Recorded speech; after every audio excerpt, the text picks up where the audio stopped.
coronavirus outbreak while moving closer to reopening businesses and modifying stay-at-home orders.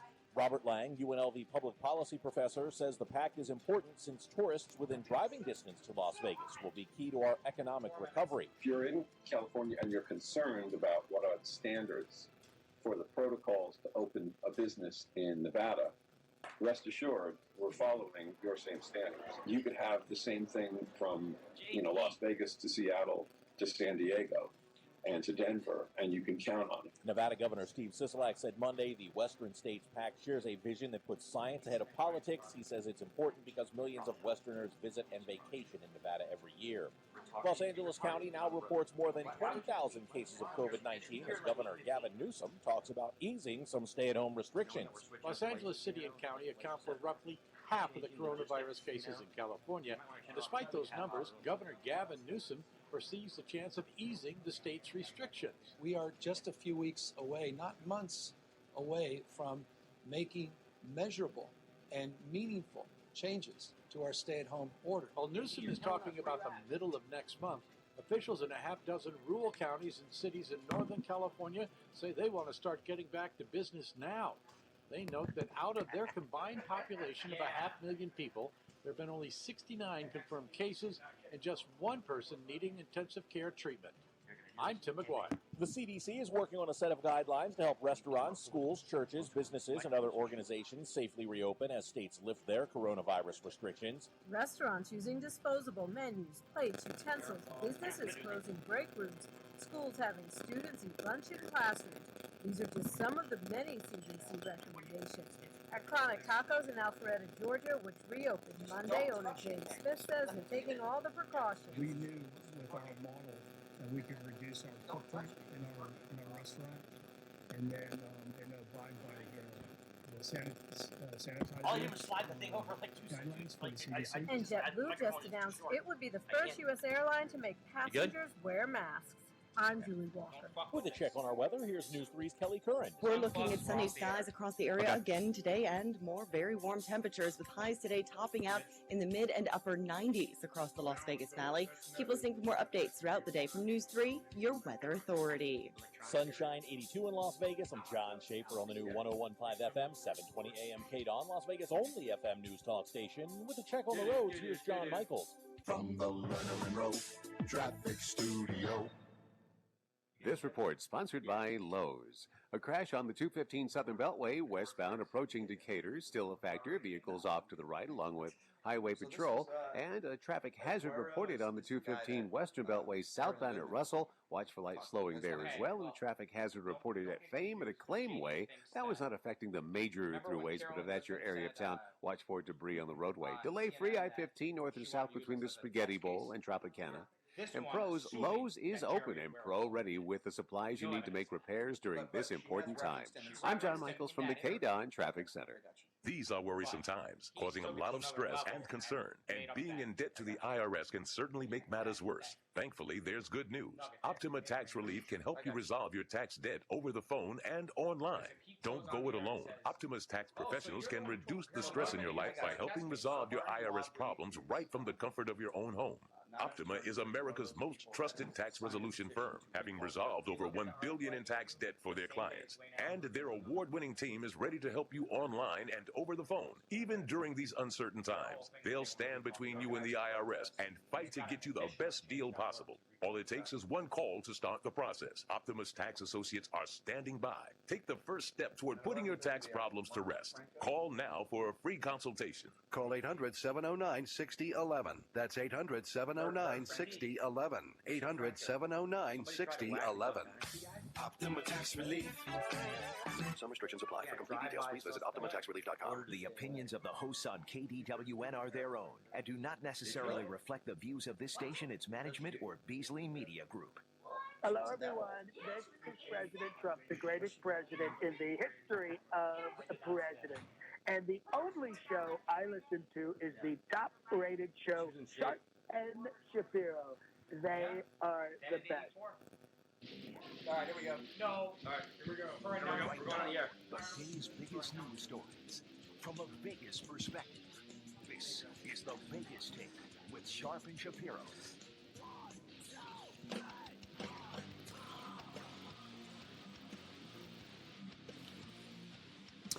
Oh yeah, what's up, Las Vegas? Good morning. It is the Vegas Take.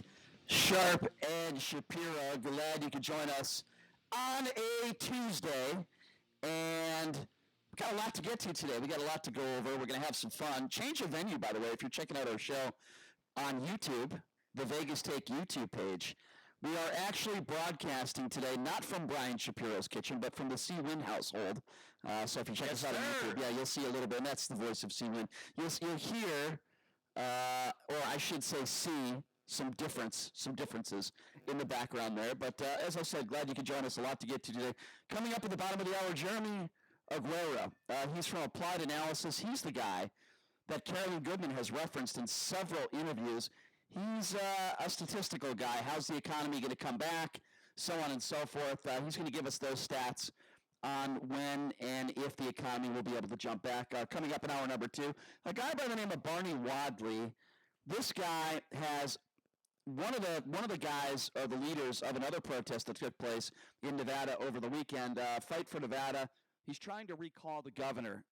So we're going to get into a good, solid debate with him coming up in hour number 2. Hour number 3, one of my favorite performers in Las Vegas. He won America's Got Talent. Great magician. Matt Franco will be joining us in hour number 3. But as I said, there's a lot of breaking news, a lot of stuff to get to, a lot to go over. A new report now, and this is an important one, folks, because for those of you Trump supporters out there that think that the President of the United States did everything right when it comes to this coronavirus, well, a new report says that the President ignored his intel briefings on the coronavirus threat both in January and February. Sources within the White House saying that he rarely, if ever, reads the President's daily briefing. And when it comes to the coronavirus, his indifference has had brutal consequences. I don't even think that's really up for debate, but the U.S. intelligence agencies issued warnings about the coronavirus in more than a dozen classified briefings prepared for President Trump in January and February, months during which he continued to play down the threat, according to current and former U.S. officials. The repeated warnings were conveyed in issues of the President's daily brief, a sensitive report that is produced before dawn each day, and it appears as though the President ignores those reports, doesn't read them, and if you keep in mind, in those months he was having campaign rallies, not just in Las Vegas, but across the country. He was traveling. He was downplaying the virus. In those months, he said, we're going to go from 15 cases to 0. He also said in those months, if you want a test, you can get a test. Constantly downplaying the virus. So if he did ignore, and it appears based on these reports that he did ignore these actual classified briefings that he was supposed to be reading every day in January and February, I say, how serious is this? Chris, what do you say?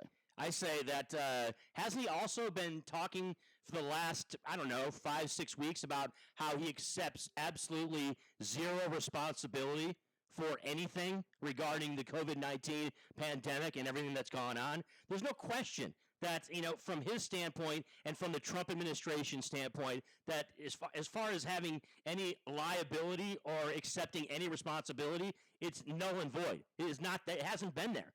So this is not something, this is basically, as we've said many times, Brian, right? Par for the course, okay? When it comes to Donald Trump and this administration, that, if there is any blame out there, that it's going to be shifted elsewhere. It's going to be shifted to the governors, or it'll be shifted to somebody else, maybe in his administration, that'll end up taking the fall. But make no mistake about it, right? This is about Donald Trump. He's saying, hey, it's not on me. Okay, it's not on my watch, even though it is on his watch, and you're the President of the United States. You're supposed to be setting the tone, and of course, he does not decide to do that. So Trump, believe it or not, has been surprisingly candid when it comes to this subject. He repeatedly has acknowledged his disinterest in reading these intelligence reports. In fact, during his transition in 2016, for example, he skipped nearly all of his intelligence briefings. When asked why, the Republican told Fox News in December of 2016, quote, "Well, I get it when I need it. I don't have to be told, I'm like a smart person." That is what the president said.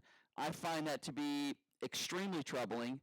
Anybody, I don't care if you're a Donald Trump supporter, I don't care if you're a Republican, when we learn that the President of the United States, particularly in January and February, was not reading his intelligence reports, instead he decided to play golf. He decided to hold campaign rallies. He decided to tell the American people that they had the coronavirus under control. That costed American lives, period. There is no way to defend it. None. Zero. And it gets me so angry when people defend this stuff. You know, it's not about being a Republican or a Democrat. It's about the President of the United States not taking his job seriously, right? Well, you know the difference, right, Brian? The difference is that when Donald Trump thinks about it, he's approaching it and saying, as far as responsibility, as far as the coronavirus, this is all about culpability. It's all about we're going to blame China. China's the entire reason. And look, we all understand that, right? Every reasonable and rational person out there understands that this came from the Wuhan province in China, right? That's where it originated. When it's all said and done, when we get down to the nitty gritty of of nailing people down and holding people responsible, there's no question, right, that the Chinese government and officials there are going to have the hammer come down on them. But we're talking about the response. We have to distinguish the difference between the response here in the United States, right, of the national government here in the United States of America, and of course, who is responsible for the virus. And people aren't making that distinction. People who are either Trump supporters or Republicans that support Trump say, "Oh, you just want to blame it on Donald Trump. You want to blame the virus on Trump." No, we're not doing that. We are holding the government accountable for what the response was to the actual virus and to the outbreak here in the United States. There are far more cases in the United States of America than any other country around the world. It is absolutely, it's without question, it's a tragedy. But we're in a situation now where we are the epicenter and have been for a matter of weeks, Brian. Yeah. Here in the United States of America, and so we have to, respond accordingly. And I understand that people want to say, "Oh, don't place blame right now. Let's just handle the virus or handle the response and do it that way." I get that. But when there's so much incompetence when it comes to the Trump administration, there's so much culpability as far as, early on how we handled this, then you have to be able to call them out in account. You have to be able to speak truth to power. I know that phrase is used a lot, but it's true. We have to. Otherwise, what are we? We're just a banana republic that's just kind of like bumbling and stumbling through this whole situation. Oh, yeah, no question. I agree with you, and there's no way to defend this. There's absolutely, positively no way to defend this. So here's what we're going to do. We're going to take a quick break, and when we come back, hopefully my co-host will be here, and we will be discussing a couple of employees at Fox News that are out the door. It's a very sad day. A very sad day, LeJohn. There are two people that are unemployed. Two women that are unemployed. I'll give you a little hint there. So we'll take a quick break, and when we come back, I will describe to you exactly who those women are. Also, my guy Howard Stern making some controversial comments, I guess you could say, about Donald Trump and some of his reporters. We'll tell you exactly what he had to say coming up next. You're listening to the Vegas Take right here on the all-new 101.5 FM, 720 AM, KDAWN. These are unprecedented times, which are causing a lot of stress and financial worry for millions of Americans. But here's some good news. If you owe back taxes to the IRS, Optima Tax Relief can reduce the stress in your life by helping you resolve your tax debt right from the safety of your own home. Make no mistake, you don't want to ignore the IRS right now. They can take your paycheck and everything you work so hard for. But with Optima on your side, you may qualify for help that saves you thousands. Their tax professionals specialize in the Fresh Start Initiative, one of the biggest breaks the IRS has ever offered. Optima is A+ rated with the Better Business Bureau and has resolved over $1 billion of tax debt for taxpayers across the nation. So now's the time. For tax help you need, for tax help you trust. Call Optima now for a free consultation. Call 800-375-2577. 800-375-2577. 800-375-2577. Optima Tax Relief. Some restrictions apply. For complete details, please visit OptimaTaxRelief.com. Sleeping with CPAP can mean waking and hearing. Hun, there's a ring around your face. Or, Dad, what's up with your face? if you've stopped wearing CPAP because of marks and rashes, now there's Inspire. Inspire is a sleep apnea treatment that works inside your body with just the click of a remote. That's right, a button. If you're struggling with CPAP, visit InspireSleep.com. Inspire. Sleep apnea innovation. No mask, no hose, just sleep. Talk to your doctor to see if Inspire is right for you. Review important safety information at InspireSleep.com. I'm Jim Snyder. And I'm Marie Mortera. We want to thank you for making News 3 your #1 choice for news. Every weeknight at 11, you can count on us to have have the big story of the day. Plus, breaking news that matters to you. Jim Snyder and Marie Mortera, News 3, live at 11. Sometimes you hear an idea or learn about a company and say, finally, it's about time. That's what I said when I met the team at Homey. With Homey, you get a local real estate expert and everything you expect with a traditional agent. Everything except those high fees and commissions. Homey sellers save $10,000 on average. Finally, you can buy and sell confidently and save thousands in good times and bad. Check out Homey.com or just text JD to 88588 to receive $250 off your listing fee. Homey's got your back. Get the rest you deserve with Helix Sleep. Helix makes personalized mattresses to fit your unique body type and sleep preferences and give you the best sleep of your life. Go to helixsleep.com and get up to $200 off mattress orders. 1015 FM, 720 AM, KDON, the talk of Las Vegas. Sean Hannity, weekdays noon to 3 p.m.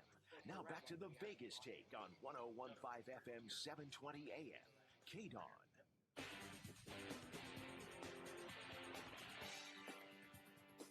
All right, welcome back. It is the Vegas Take. Sharp and Shapiro, thanks for joining us on a Tuesday.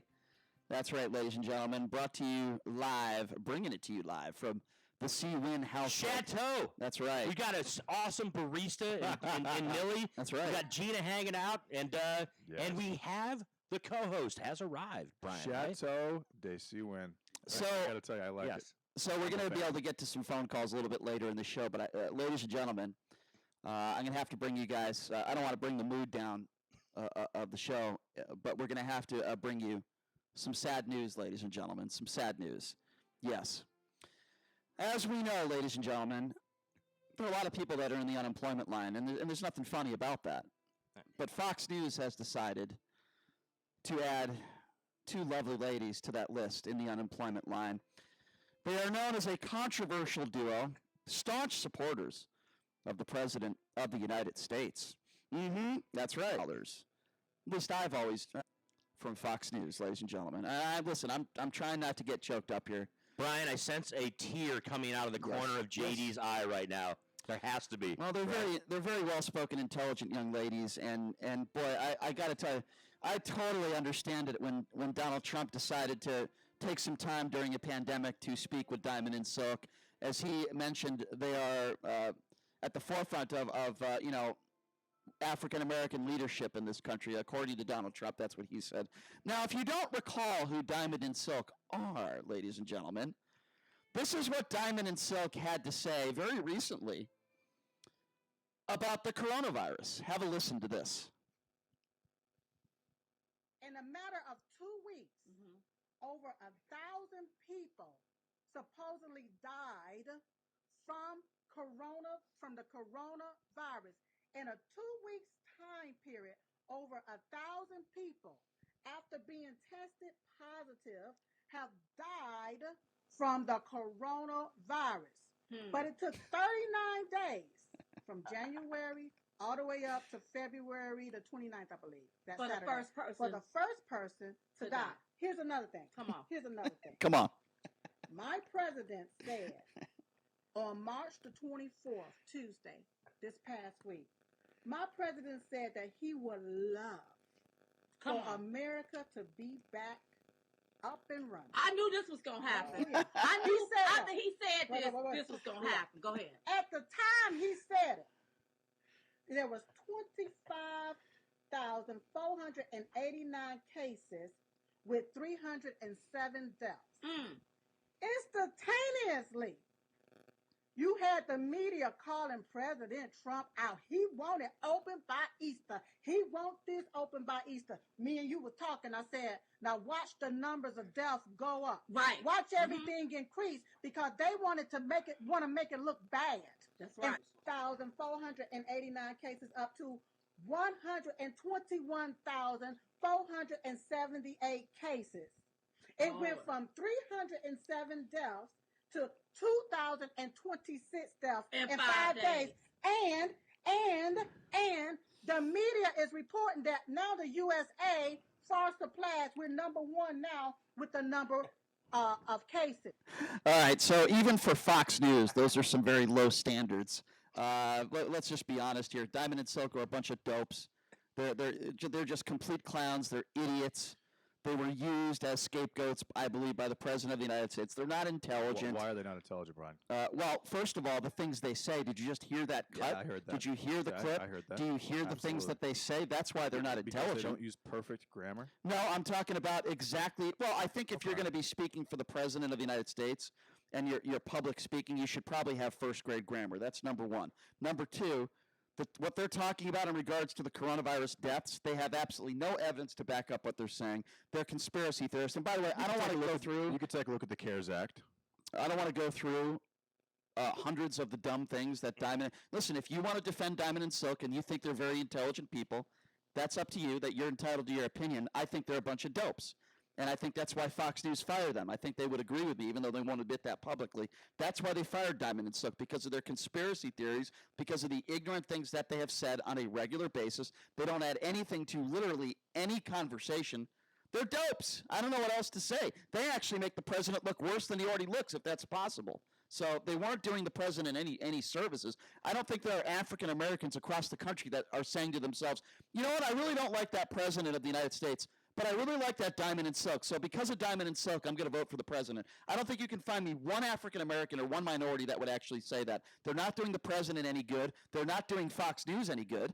And I think Fox News made the right decision. Now, hopefully Laura Ingraham and Tucker Carlson will be next, but I don't think we'll see that anytime soon. But anyway, that's Diamond and Silk, ladies and gentlemen. Now, I want to move on to Howard Stern. As you know, I got into radio because of Howard Stern. I'm a huge Howard Stern guy, yeah. Always have been. I've always liked his candor. And by the way, I don't think Howard Stern would have accepted the Presidential Medal of Freedom. I don't think he would ever accept something like that. Rush Limbaugh did. But as you know, Howard Stern has had a relationship with Donald Trump over the years. Donald Trump has, appeared probably over 20 times on his show.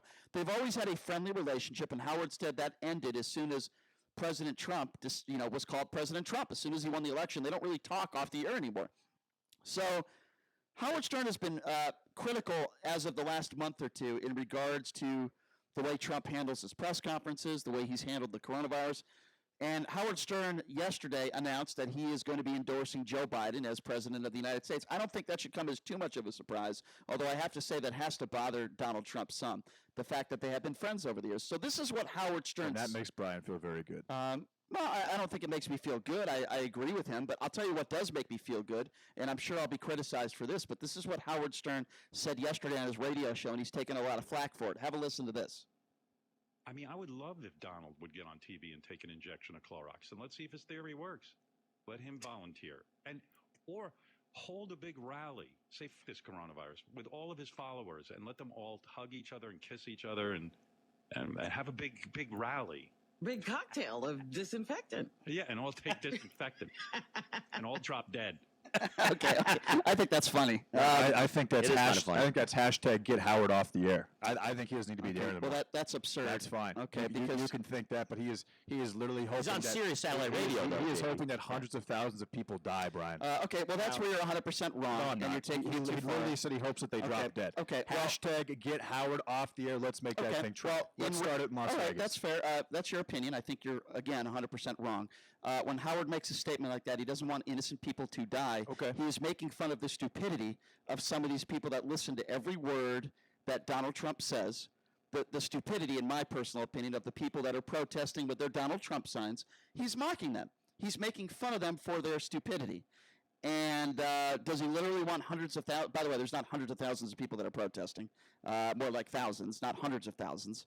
But he made that statement because he's going after the stupidity of some of these people.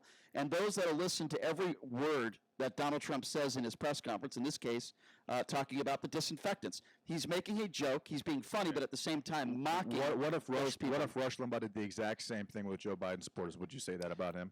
Here's what I would say. You would say Rush Limbaugh is a scumbag.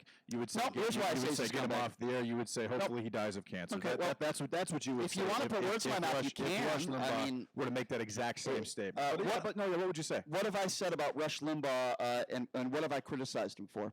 I criticized him for, not in a funny matter, making fun of Michael J. Fox, making fun of the Parkinson's that he has. He accused Michael J. Fox of his mannerisms, overdoing his mannerisms. Now, he wasn't trying to be funny.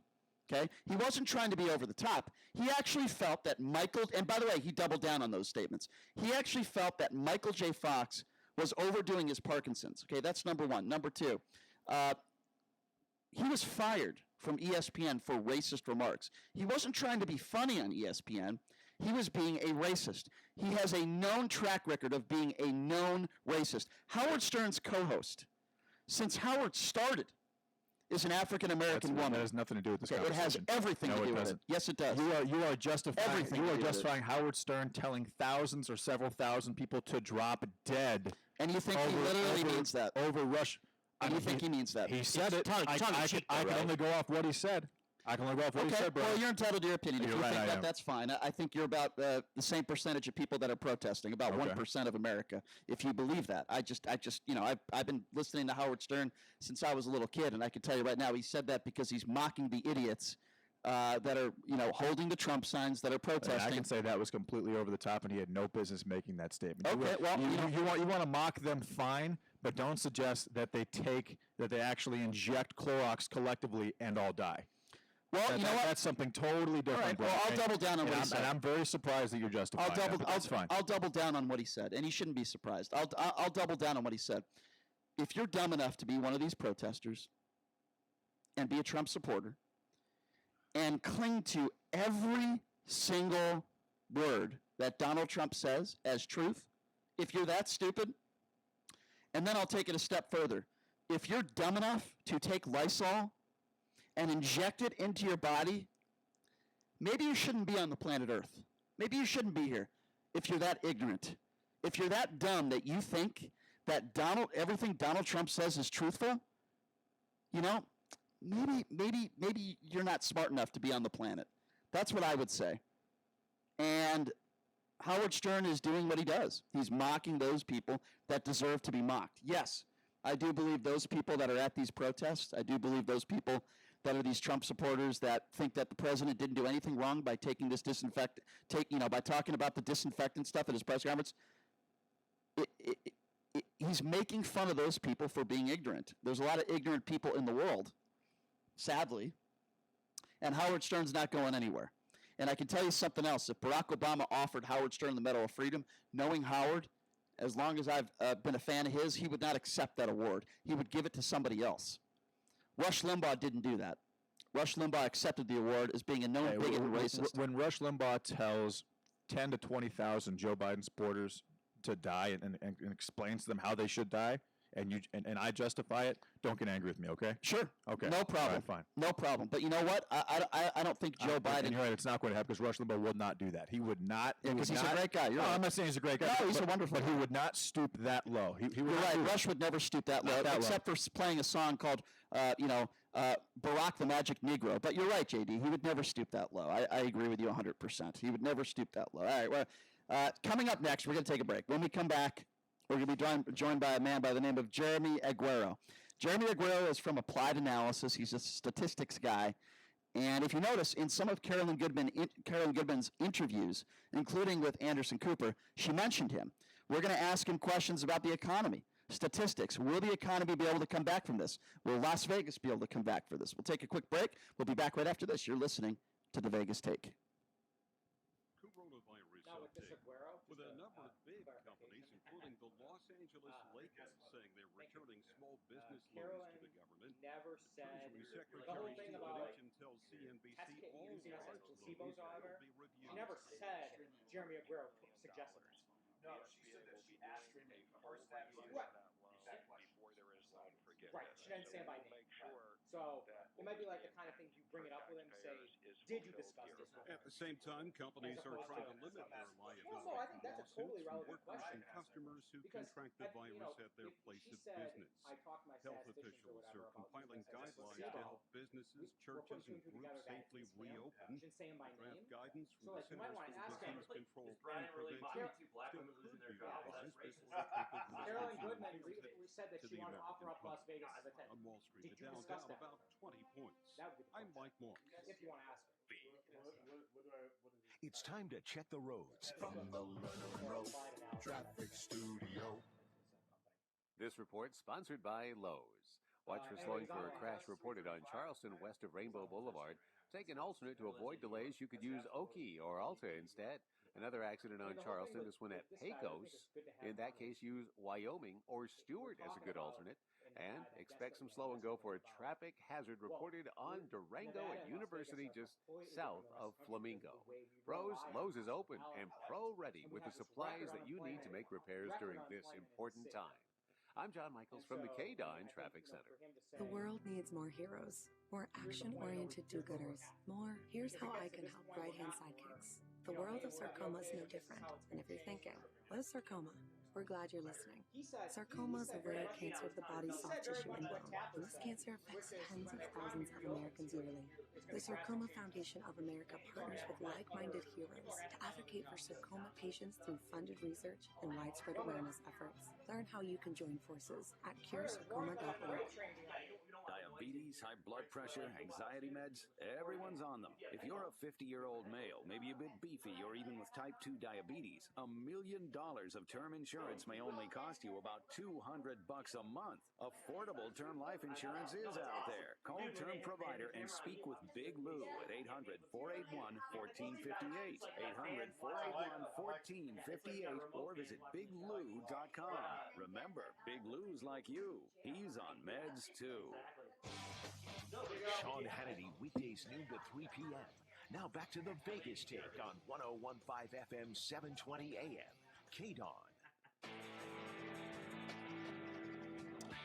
All right, welcome back. It is the Vegas Take. Sharp and Shapiro. Glad you could join us on Tuesday. And, you know, if you've heard this show or if you've been watching any of the national news, you know our mayor, Carol Goodman, has been in the news lately. Her interview with Anderson Cooper on CNN went viral. And in that interview, she mentioned the guest that we have on the line right now. In fact, she's mentioned him on several occasions. His name is Jeremy Aguero, and he's from Applied Analysis, a statistician, so to speak, and an expert when it comes to many of the issues that we're going to be talking about when it comes to the coronavirus. Jeremy, I appreciate you taking some time to join us, sir. How are you? I'm doing well. Happy to be here. Thank you. Thank you. Thanks a lot, Jeremy. So this would be my first question to you. As you know, the mayor took a lot of flack in talking about this possible placebo and using us as a case study. And my question to you is, she said she did speak about that with some of the people in her administration. Has she ever spoken to you or brought that up to you? I've had questions from the city of Las Vegas relative to the concept of having a control group early in this process, but not directly from the mayor, no.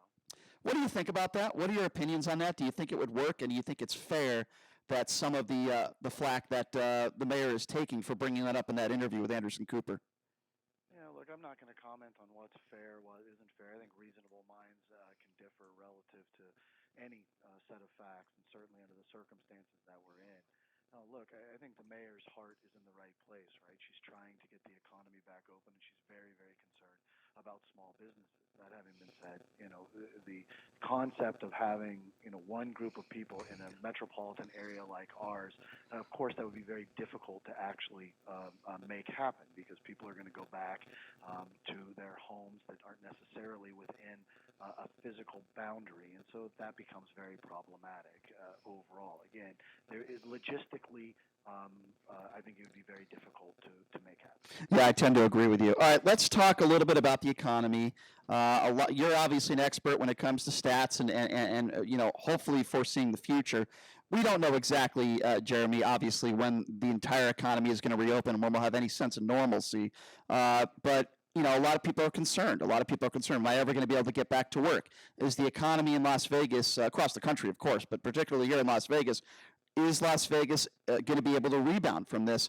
What can you say to the people, the good people here in Las Vegas about that, and your thoughts of when you think things need to start to reopen, or when and if they do reopen, can the economy rebound from this? Look, I don't think there's any doubt that the economy can rebound. I mean, if there's anything that Las Vegas has proven itself, it's resilient and resourceful through a handful of economic downturns during most of our lifetimes, and some well beyond them. We've survived floods and terrorist attacks and the unspeakable horror of 1 October, you know, and the Great Recession, right? And our economy finds its way back. I mean, what we're dealing with today may be the greatest challenge that we've had in modern times, but we will find our way back from this overall. And look, I don't want to discount anybody's concerns. I also don't want to try and suggest that this is just okay. There are nearly 400,000 people in the state of Nevada that have been displaced from their job. That's roughly 1 out of every 4 private sector employees have been displaced, and that is remarkable, both from an economic perspective, but certainly from a historical perspective as well. In terms of getting back to that, what does it mean to sort of open up our economy? The way that we're viewing this is really a continuum.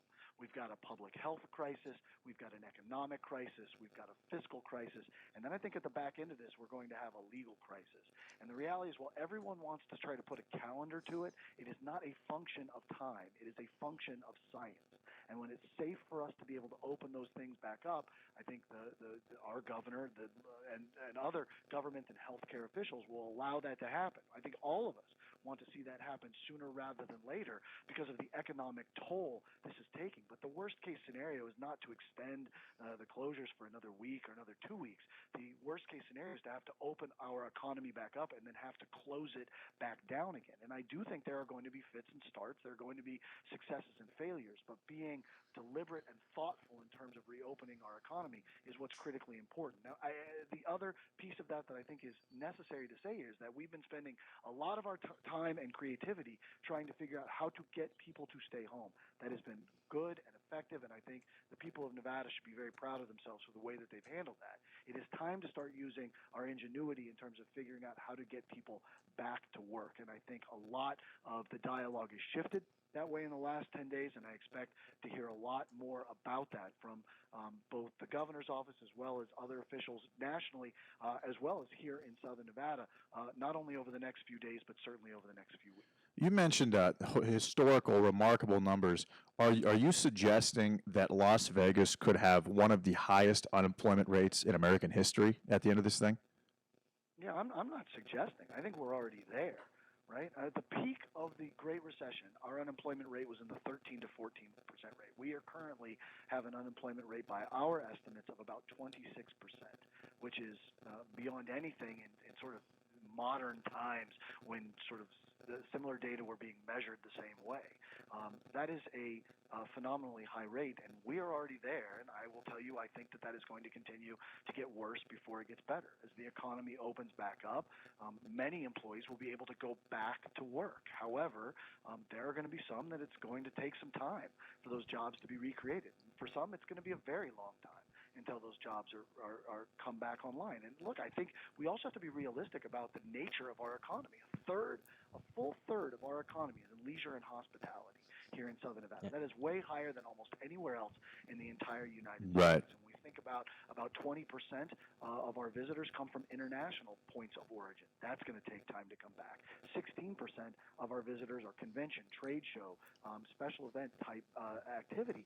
Those are going to take longer to come back. They will eventually come back, but we have to get testing in place. We have to get past this critical hurdle from a public health standpoint in order to not only have confidence among consumers to get on a plane or get in a car and come to Las Vegas, but the other piece of it that sometimes seems to be missed is that we are putting ourselves into a pretty serious economic downturn, and that means consumers are going to have less money, less disposable income to take trips to places like Las Vegas.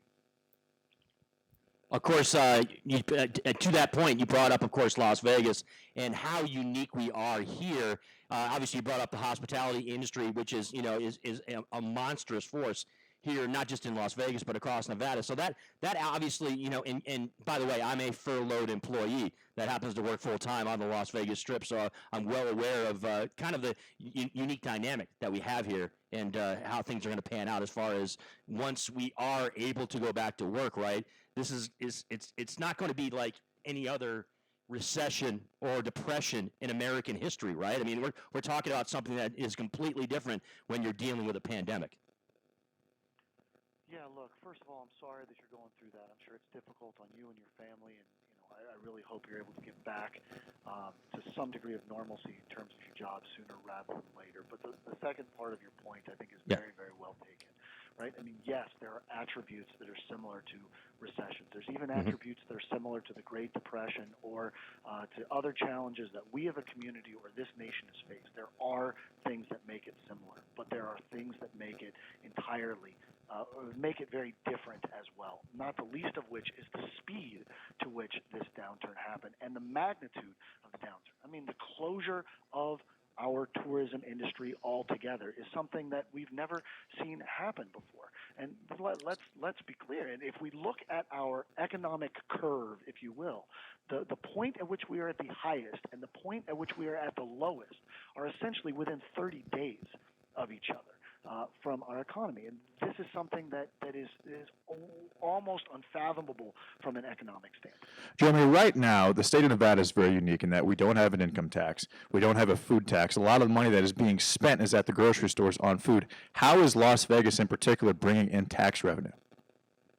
Well, you're right. I mean, we're still bringing in tax revenue because we continue to have property tax, and some businesses are continuing to be open. We have payroll taxes and those type of things, business taxes that are out there.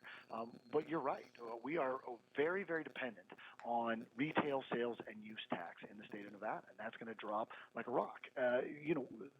We talked about it in terms of those four elements to this crisis, and the third of those elements was a fiscal crisis today. And the governor has asked the departments to provide 4% cuts for this fiscal year, and then substantially larger cuts going into fiscal 2021, which will start July 1st of 2020.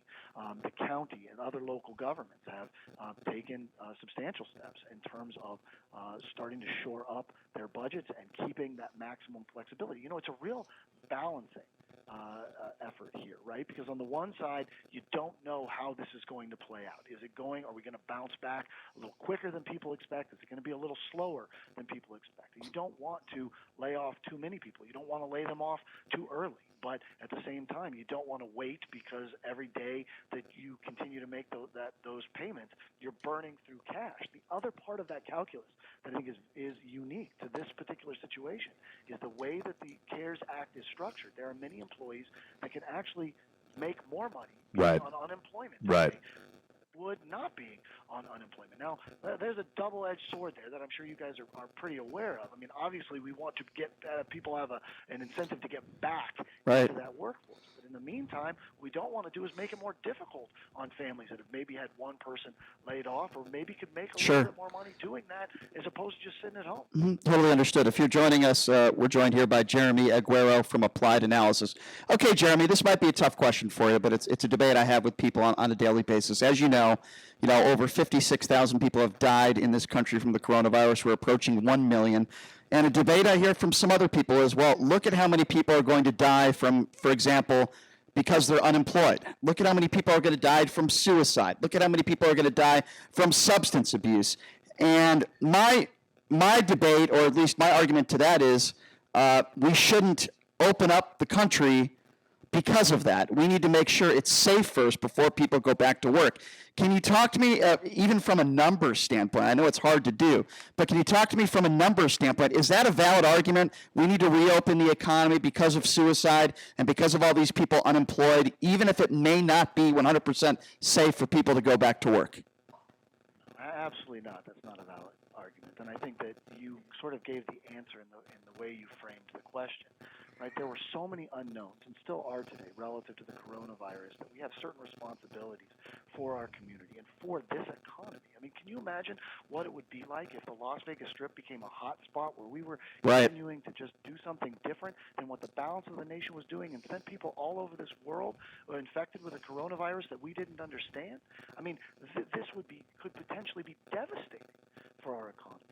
And the other side of that is, I think we have some responsibility for all our first responders and the people that are working in our hospitals. Yeah. The surges that we saw both out of this country and in this country in places like New York, I mean, those were something that any, I think, responsible person would want to avoid overall. Now, I understand the argument. Right? In our community, there are roughly about 100 people that have been unemployed for every person that is tested positive for the coronavirus. And I realize that the ramifications on that, on families and households and jobs and careers.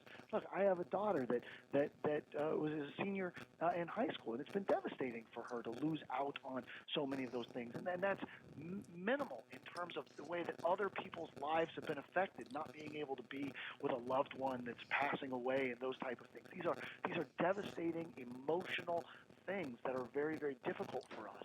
But if we had taken, I am an absolute believer that but for the governor taking action to close down the Las Vegas Strip, that this pandemic for our community and our nation would have been substantially worse. And as I mentioned before, those concerns, that attitude notwithstanding, and those are reasonable things for people to think and do, but our creativity now needs to be shifted not only away from figuring out how to keep people at home to figuring out how to get people back to work. This is what we had to do in light of the situation as it existed previously.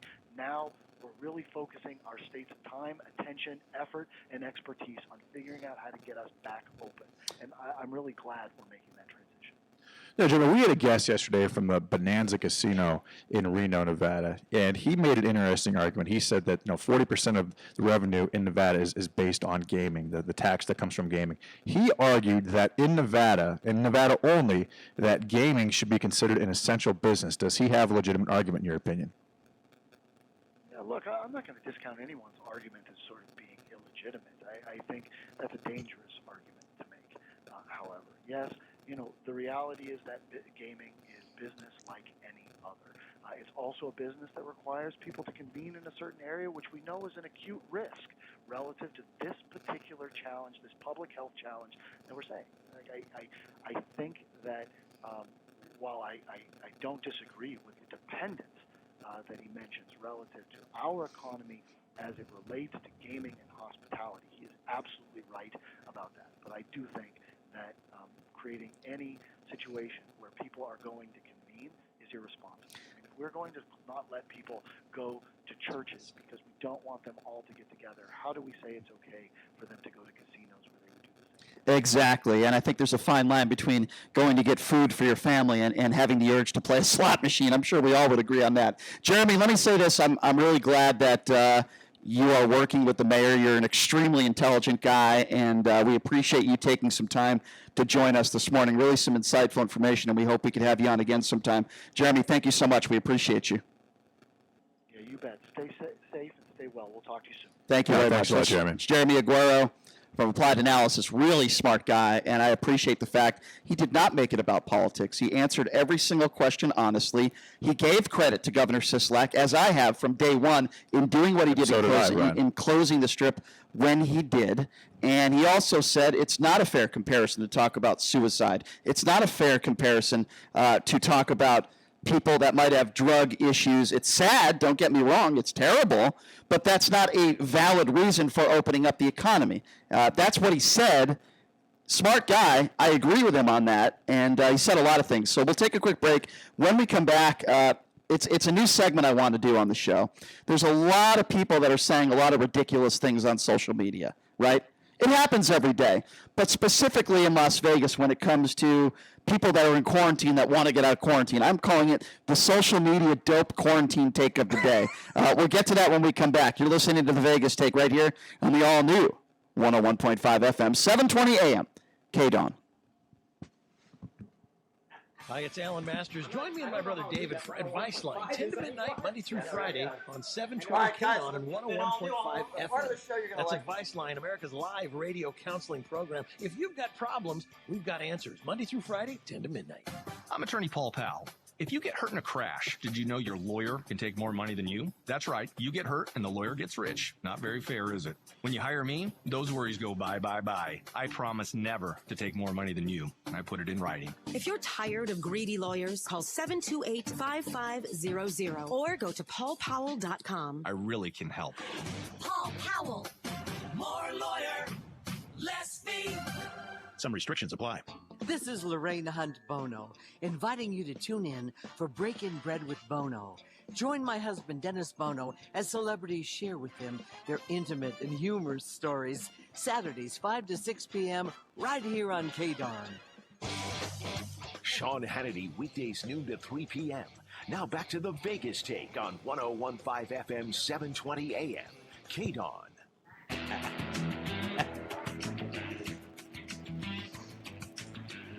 All right, welcome back. It is the Vegas Take. Sharp and Shapiro. Glad you could join us on a Tuesday. And by the way, coming up in hour number 2, we're going to be joined by a man by the name of Barney Wadley. He is with Fight for Nevada. He is one of many, I shouldn't say many, a small majority of people that are trying to sign these petitions that are trying to recall Governor Sisolak. Obviously, I disagree with it 150%. I think it's absolutely absurd and ridiculous, but I want to get his side of the story and explain to us. I'll tell you what, Brian, the heat is starting to really come on to Governor Sisolak, especially through the digital media. I don't really know why, considering it's just a matter of weeks that we've been dealing with this. But I agree. There's still 170,000 of the almost 400,000 that applied for unemployment who haven't gotten their unemployment. That's a lot of people. Well, I agree. I mean, there are some people that are delivering toilet paper to Steve Sisolak's front door. I know if that happened to me, that would certainly change my mind. Well, that's the entire purpose, obviously. Well, I mean, obviously that would. I tell you, if someone sent me some Donald Trump toilet paper, I'd use it. That's for sure.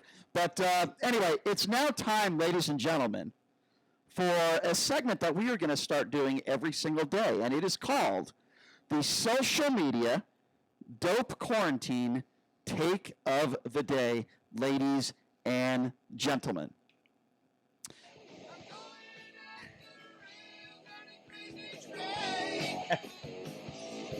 It's a great tune, by the way. So this is a part of the show where we take one absolutely nutty, crazy take on social media, and we discuss it on the show. Now, maybe some people will agree with it, some people will disagree. This was a post that was on a Facebook, I guess you could call it a Facebook public group called Nevadans Against Extended Quarantine. Her name is Kim Gomery. Don't know who she is, but she posted this on social media just the other day. And it's a picture of Dr. Fauci. And with the picture of Dr. Fauci, he's got his head down. You caught him in a bad moment. And it says, quote, "That face you make when you destroy the economy over a virus with a kill rate as low as the common flu." Ladies and gentlemen, if you are still one of those people that thinks that the flu, by the way, my glasses just fell apart, that thinks that the flu is at the same death rate as the coronavirus, you are a dope. There is not one human being with any sense of common sense or intelligence on the planet that thinks that. And by the way... Well, the same death rate is a stretch. That is a stretch. Okay, well, that's what they said on that page. But it's not that big of a stretch. Okay, well, that's up for debate. No, but, it's not. Also, there have been 10 antibody tests in the last 3 weeks. Okay. This is not close to the flu, that have come out between 0.15 and 0.40. Is it worse than the flu? Is it not correct, though? Is it worse than the flu? Yes, of course. That the rate is 10 times that of the flu, right? I mean, that's what most doctors are saying. Most doctors are saying it's 10 times the flu. So I don't really understand that's what the they were saying. That's where the 2.2 million deaths came from. But they just found out in New York City that 25% of the population has actually most likely been infected by this virus, which is 2.1 million people, and 12,300 have actually died. Look, the metrics on that are actually 0.5%, which is 5 times the flu. But then you have to factor in the fact that 88% of people on ventilators in New York have died as well. And then also the people that have actually been added to the death toll that were presumptive positive who never actually tested for the virus. You have to factor all that into but I digress. JD, when you're talking about exact numbers, you can't use words like might be or maybe or possibly. What do you mean? No, you can't. When you're talking about exact numbers, you're using words like maybe or possibly. I'm going off of an antibody test you're talking about stats done by doctors in New York. But you're using words like maybe, and the estimate could be is 25% of New York has been infected by this virus, which is 2.1 million. Right? I get it, but because it's all estimates. Everything is estimates. Not when you're talking about the one thing that's not an estimate. Numbers as exact statistics, though, is the unemployment rate. That we know for a fact that 350,000 Nevadans have lost their job. We know for a fact that 26 million people in the United States have lost their job. The bottom line is everything else is conjecture.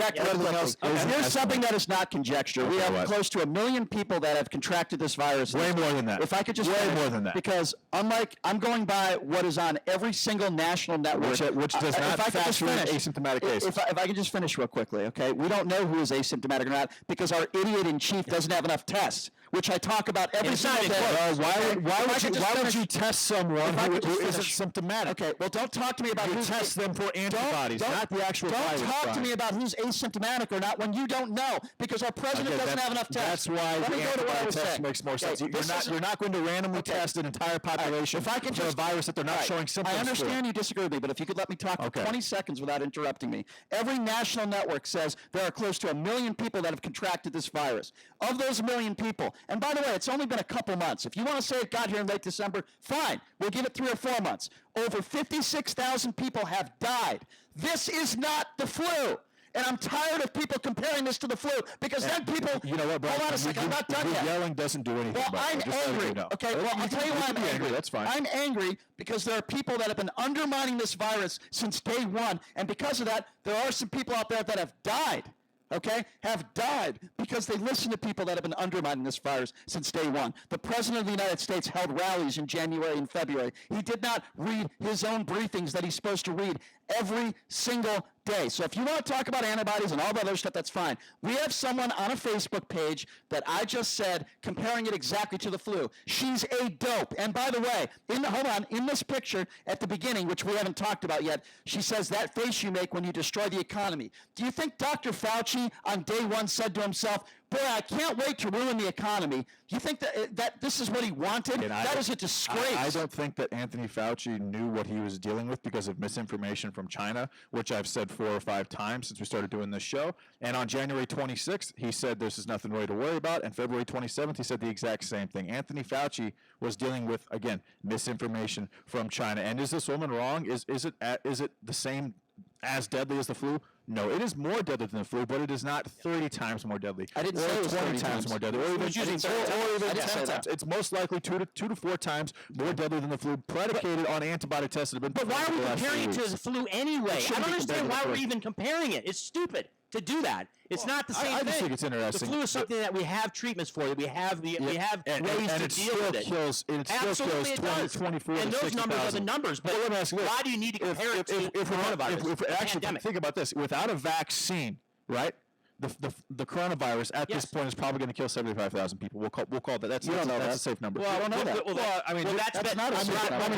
Brian, 60% of deaths have occurred in Massachusetts, New York, and New Jersey. There's a new model. New York is down to 330 deaths a day at this point. So that number, which is responsible for a lot of deaths, comes back in the winter time, which many people say it will. Okay, well, hopefully it doesn't come back in the winter time, but it looks to me. It's not hopefully. It's basically considered a probability that it's going to. Worse than it is now? Well, it doesn't matter. I don't know better or worse, pandemic of but it's going to be here. What I'm saying is, without a virus, there's been 75,000 deaths. I'm saying without a vaccine. Now, with the vaccine, the flu still kills 34,000 people every single year. So my argument is, with the vaccine, under the same circumstances, the coronavirus is actually less deadly than the flu. You're making a correlation there's no science based. There's no evidence that it's based in that those numbers are going to be. Chris, I'll make a good analogy. The flu vaccine came out in 1933. Chris, I'll make a good analogy, and this is my personal opinion. People that compare the coronavirus to the flu is like a guy that walks into a brothel and has sex with a prostitute and then walks out of there thinking that she loves him. We'll take a quick break. Very good. And when we come back, we're going to be joined by a man by the name Barney Wadley. Barney Wadley is for a group, Fight for Nevada. He wants to recall the governor. He's part of a petition. He wants the governor out. I'm going to ask him, is this about politics, or do you really want this governor out for other reasons? We'll take a quick break. We'll be back right after this. You're listening to the Vegas Take 101.5 FM, 720 AM, KDAWN. Your home for Sean Hannity, KDWN Las Vegas, KKLZ HD2 Las Vegas, a Beasley Media Group station. Special report coronavirus update. Commercial air travel will change in the era of the pandemic. Correspondent Clayton Neville reports one union is demanding change. The Association of Flight Attendants is asking federal authorities to require all passengers and crews to wear masks to reduce the spread of COVID-19. There's been a steady increase in the number of passengers traveling, and we know that the virus is not yet contained. Taylor Garland with the AFA says canceled flights during the pandemic are leading to more crowded planes, and many passengers are without masks. If you didn't have your own, there would be some type of mask there to be provided for you. United, American, and Delta Airlines have recently required crew members to wear masks, but JetBlue, the first to call on passengers to do the same. Clayton Neville, Dallas. And the White House says it'll work with the airline industry on making sure that there is adequate testing for travelers and workers to give the industry a needed boost. I'm Mike Moss. Now that a number of slaughterhouse plants have closed from worker virus outbreaks, farmers say they're stuck with more animals and their costs are going up as they can't sell their stock. Jen Sorensen is an Iowa pork producer. Our packing capacity right now, as of last night, was down 33%. Our hogs have been backing up for over 4 weeks now, which means that we have no place to market our hogs to. Sorensen says the farmers need assistance from the federal government. A U.S. appeals court today heard oral arguments in an historic dispute between the Trump administration and the U.S. House of Representatives over how much power Congress has to enforce subpoenas demanding testimony and demanding documents. At heart is the testimony of former White House counselor Don McGahn. On Wall Street, an up and down day for stocks, but right now the Dow is up about 70. I'm Mike Moss. It's time to check the roads. From the Lerner and Rowe Traffic Studio.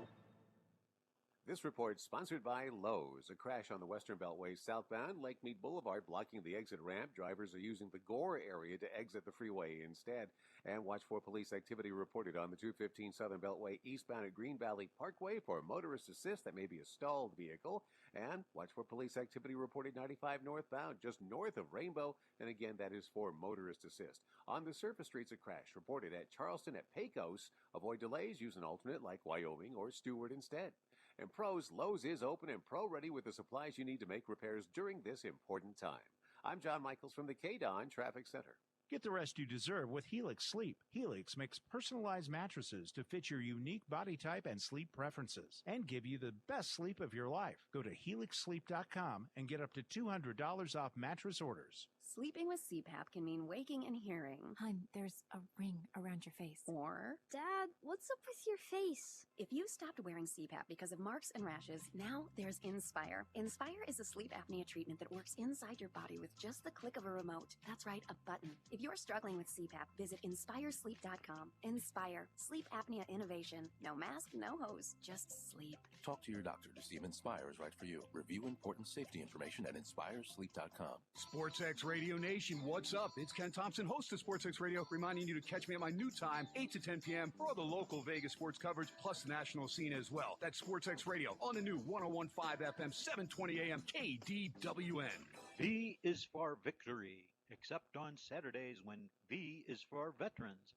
That's Veterans Talk, The Forgotten Promise. Join us every Saturday from noon to 1. Veterans Talk every Saturday at noon on 101.5 FM, 720 AM, KDWN. The opinions of the hosts on KDWN are their own and do not necessarily reflect the views of this station, its management, or Beasley Media Group.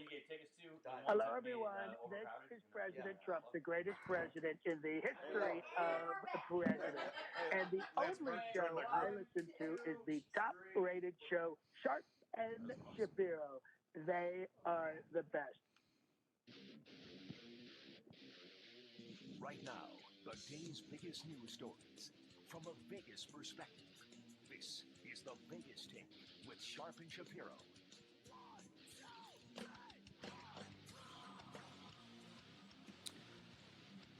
All right, welcome back. It is the Vegas Take, Sharp and Shapiro on a Tuesday. So glad you could join us. Oh yeah, a lot more to get to. We'll get to your phone calls here in just a few minutes. As you know, there's a lot of people in the state of Nevada that are not happy with Governor Sisolak. I've been very consistent on my opinion, or my opinions. I think he's done a good job. I think he's doing everything he can in a very difficult situation, as I think most of our governors are doing that. But the guy we have with us on the line right now helped organize a protest. He's part of the Fight for Nevada organization, and he wants to recall the governor, and he's signed a petition. He's trying to get as many as possible to sign a petition to recall the governor. His name is Barney Wadley, and he joins us right now on the line. Barney, I appreciate you coming on. How are you? Hey, what's up, Barney? Why, thank you very much. I appreciate being on here. Sure. Okay, Barney, let's start with a loaded question here. Why is it that you believe that Governor Sisolak should be recalled as governor?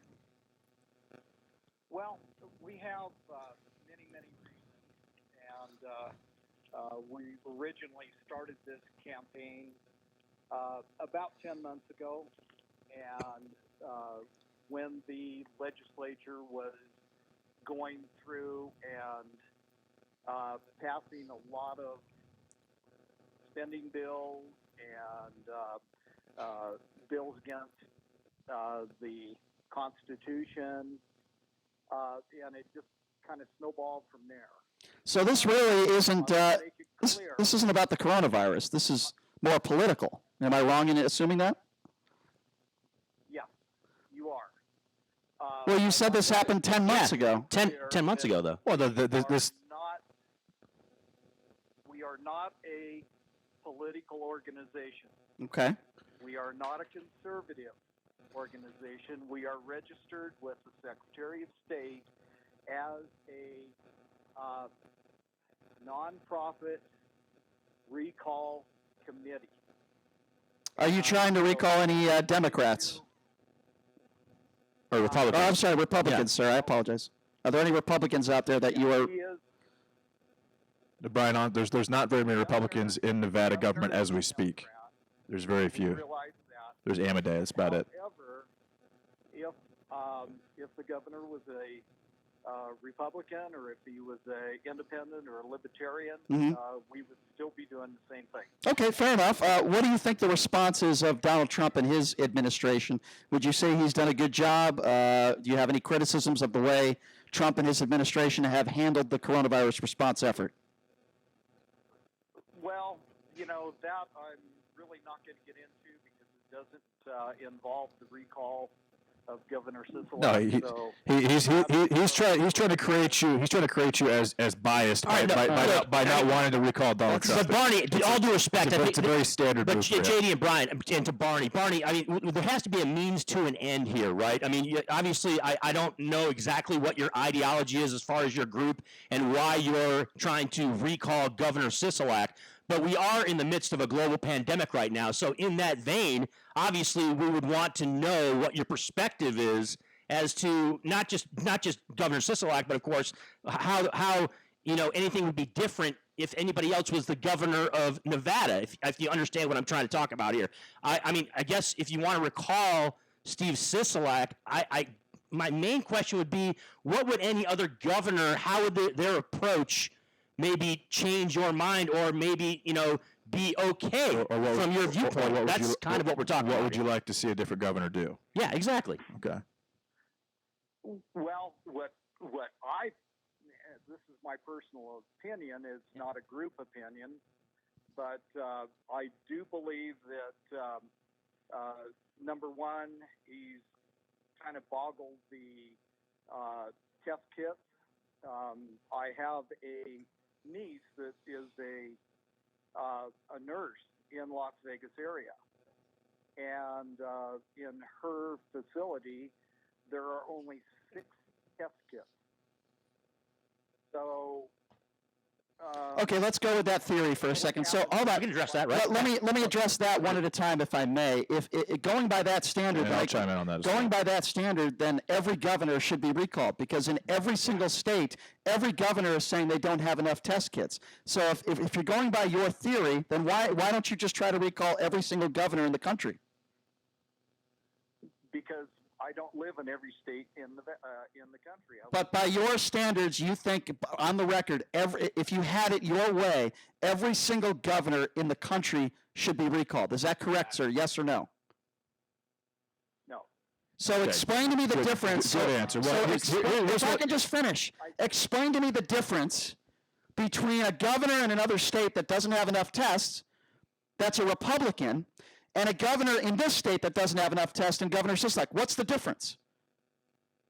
Well, see, what you're trying to do is... I'm not trying to do anything. I'm trying to get you to answer my question. He's trying to paint you out as a crazy person. No, I'm not, JD. Because if you said that every single governor should be recalled, he would say you were crazy. You just said that Governor Sisolak doesn't have enough tests. Okay, I don't disagree with you, by the way, sir. I don't.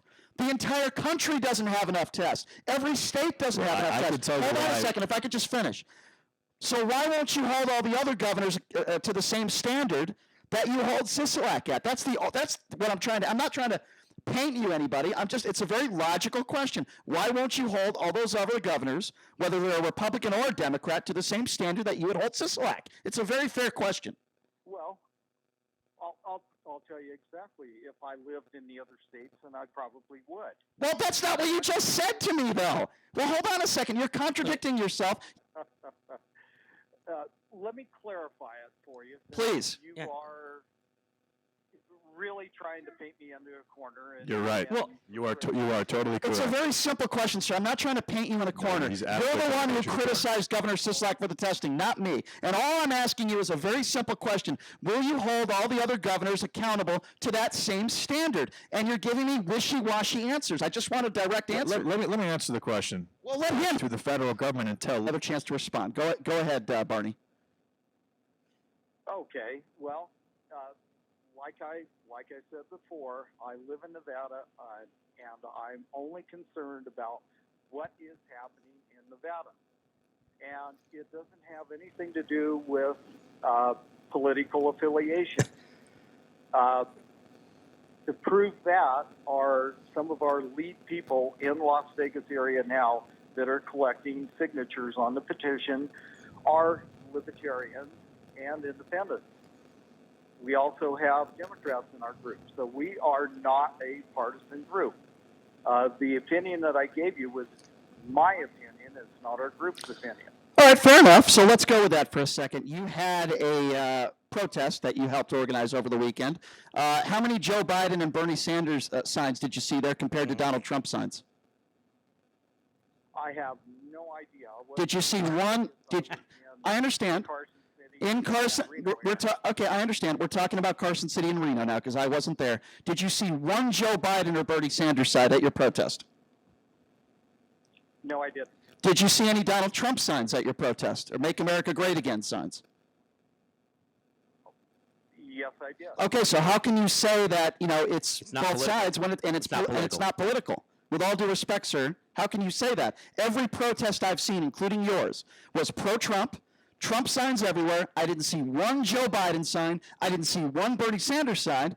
But yet, people like you say this is not political. I don't understand that, sir, with all due respect. He's just saying that he has Democrats and progressives. Why don't I see one Joe Biden sign? And Bernie supporters and Biden supporters in his group. Just because you want to recall Governor Sisolak doesn't mean that you support Donald Trump. So Barney, you started out. There's not a solid association there. Let's talk to Barney. Barney, you started off. I just want to go back to work. Barney started the interview by saying it's not a political organization. Okay, he did say that. But let's make no mistake about it. Okay, and Barney, I want you to chime in on this. Obviously, all right. When you're recalling a governor of a state, a governor, last time I checked, is a politician.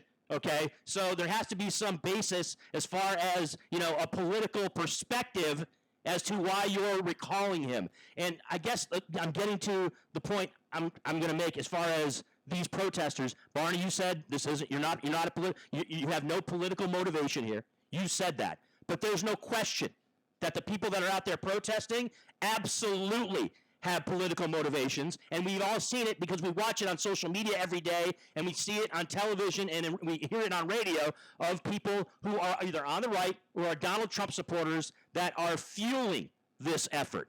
And so, Barney, all due respect, I understand you're trying to play neutral here, but that's not what the reality is. Let me chime in here. Okay. Let me chime in here. Okay.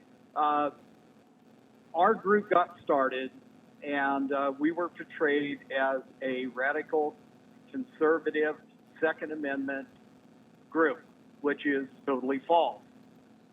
It started out, we were concerned about the attacks on our Second Amendment rights, the red flag laws, putting water meters on private wells, this mileage study that's coming up, and it's supposed to go until 2026. However, we have information that this mileage study is going to become a mileage tax. When you say I'm sorry to interrupt. When you say red flag laws, can you explain what you mean? You want red flag laws? The red flag laws are taking away the Second Amendment. Right, which is a right-wing talking point. So you're making our point for us. Anybody that looks at politics from a politics standpoint is going to say you guys are on the right, not the left. You're not on the left. You're not give me one portraying left-wing people policy. left-wing values. Yeah, you're not portraying left-wing ideology. So give me one left-wing policy. But you guys aren't on the left, right? Give me one. Brian's not on the left. Give me one left-wing. Give me one left-wing policy. He's independent, right, JD? Barney, of course. Barney, that you think you guys are trying to implement or have implemented. I just want an example. That's all. Well, we are looking at all of the laws that were passed by the legislature during this last legislative session. Listen, I'm taking you for your word, Barney. And Barney, I'm taking you for your word.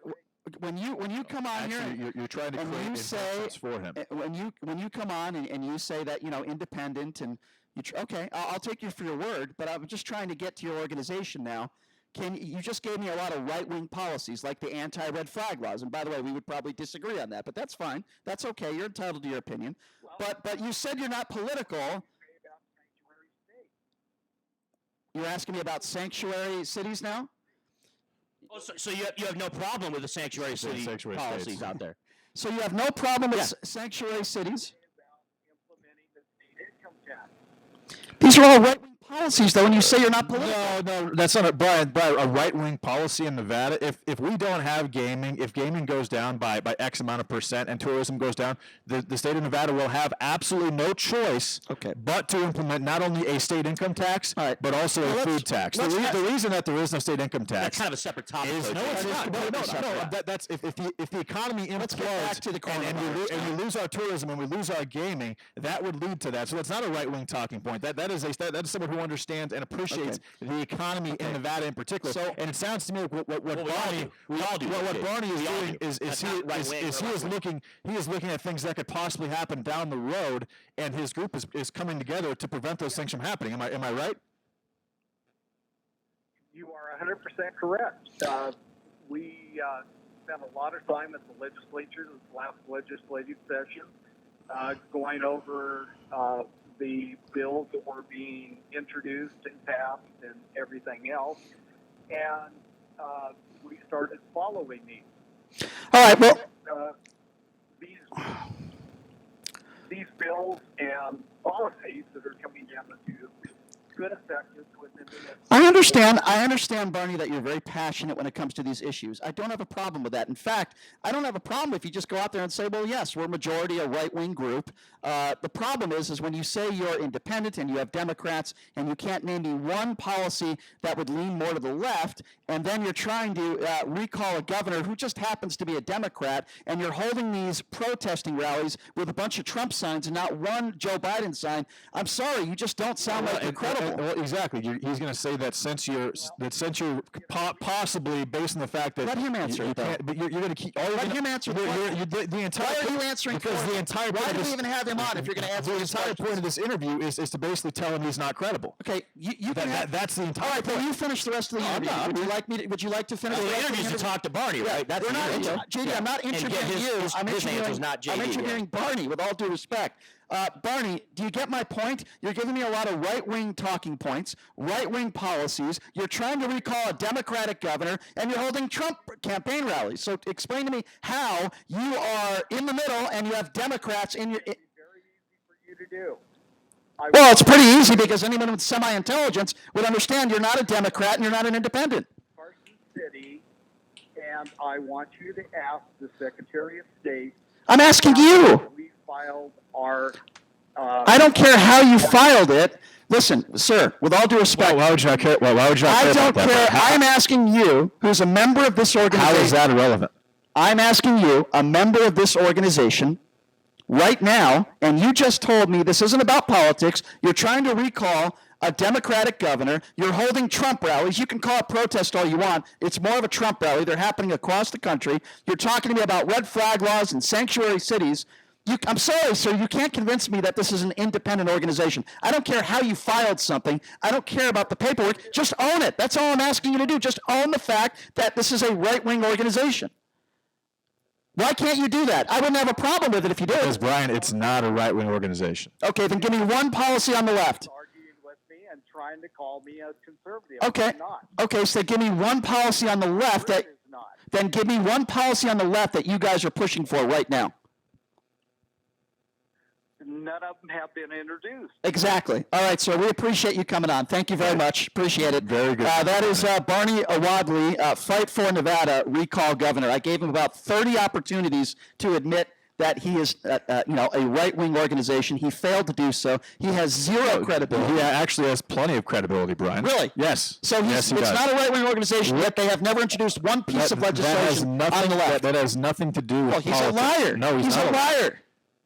They don't appreciate what Steve Sisolak is doing. You know what he did? It's like he put up a force field at the beginning of the interview, JD, and said, we are an independent organization. Yet we are recalling a Democratic governor, and I'm going to talk about everything that Republicans or people on the right. It has everything to do with what he is doing. They don't like what he is doing or what they think he's going to do. Let me be very clear. That's it. Who's they? And for someone who hates, who thinks someone who thinks the group, for someone who thinks that the two worst words in the universe or in the United States are Republican and Democrat, you're doing a really poor job. Let me be clear, up to that standard. You're basically saying that if you don't attack a Democrat, then you're automatically Republican. Let me be clear to help you understand. And he's just saying, we don't like what Steve Sisolak is doing. We want him to be recalled. That's not is he a Democrat? Yes. Does that really make a difference? No. And you know what? And you know why they're not trying to take out any Republicans? Because there's literally very few Republicans right now in Chris, hang on. Nevada government. Go ahead, Brian. There's very few. Let me be Mark Amadei is one of them. Yeah. It's pretty much the only one. Which is why we now have finally the PPP program giving the casinos that have less than 500 employees money, or that straight incompetence by Sisolak, but no other government. Okay, let me be very clear here. If he didn't start the interview by saying that he was just so independent and impartial, he just said he was independent. I let you go for a minute. Just give me half of the time you had. If he didn't start the conversation by saying that he was independent, that impartial, was not a right-wing group, if he didn't start off by saying that, and he said, yeah, we lean to the right, then I wouldn't have had a problem with it. I don't agree with it, but at least I would have said, okay, you're entitled to your opinion, blah, blah, blah, blah, blah. He painted the picture that his organization didn't lean to the right. He painted the picture that people in his organization are also on the left, and they're completely impartial. And for 10 months, he's been going after the governor. 10 months, by the way. But yet, into 10 months, he couldn't name me one piece of legislation or one policy on the left that they're supporting. We're going to take a quick break and be back right after this. You're listening to the Vegas Take right here on the all-new 101.5 FM, 720 AM, KDON. Station's off the air. What's happening? Sean said we have to break powers out to all stations. Or is it no cussing, I've lost all control, no calls, nothing. The power's out of the station? Don't say anything stupid. The mics are hot. You can't turn the mics off. Okay.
alternate like Wyoming or Stewart instead.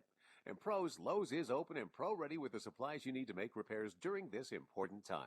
I'm John Michaels from the KDON Traffic Center. Sometimes you hear an idea or learn about a company and say, finally, it's about time. That's what I said when I met the team at Homey. With Homey, you get a local real estate expert and everything you expect with a traditional agent. Everything except those high fees and commissions. Homey sellers save $10,000 on average. Finally, you can buy and sell confidently and save thousands in good times and bad. Check out Homey.com or just text JD to 88588 to receive $250 off your listing fee. Homey's got your back. Listen to the Texas Corners Bible Church every Saturday night at 11 p.m. and Sunday night at 10 p.m. on 101.5 FM, 720 a.m. KDON. This is Harry Jacobs from Credit Restoration of Nevada, inviting you to join me for the Credit Show, Saturday mornings between 9 and 10, here on the new 101.5 FM and 720 a.m.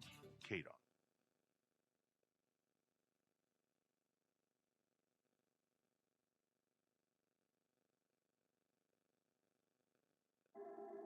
We're facing an epidemic in our Las Vegas Valley like none we've ever seen. Men, women, and children are dying every day due to opioid addiction and opioid overdose. There is help available. WestCare has a triage center that is open 24 hours a day, 7 days a week. That number is 702-385-2090. Opioid addiction and opioid overdose. 702-385-2090. Please call today. Most of us like to be out in the sun. That's why sunscreen and other safety measures are key to protecting your skin from aging and cancer. The FDA recommends using a sunscreen with a sun protection factor, or SPF, of 15 or higher.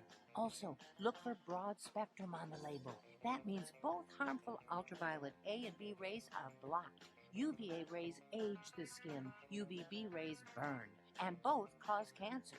But the perfect sunscreen doesn't count if you use it wrong. Don't need sunscreen on a cloudy day? Wrong. 80% of UV rays still get through the haze. Only use sunscreen at the beach? Nope. Anytime you're outside, UV rays attack the skin, so you need protection. And you have to reapply sunscreen every 2 hours. Remember, SPF plus broad spectrum equal healthy fun in the sun. Visit www.fda.gov/sunscreen for more information. A message from the U.S. Food and Drug Administration. Thinking about life insurance? What if you could make one free phone call and learn your best price from nearly a dozen highly rated, price-competitive companies? Well, that's exactly what happens when you call Select. Check. Anyone got me? Check. It's 40.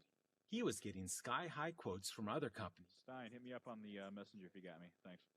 When I shopped around, I found him a 10-year, $500,000 policy for under $25 a month. I'm SelectQuote agent Dan Savino. And believe me, if SelectQuote isn't shopping for your life insurance, you're probably paying too much.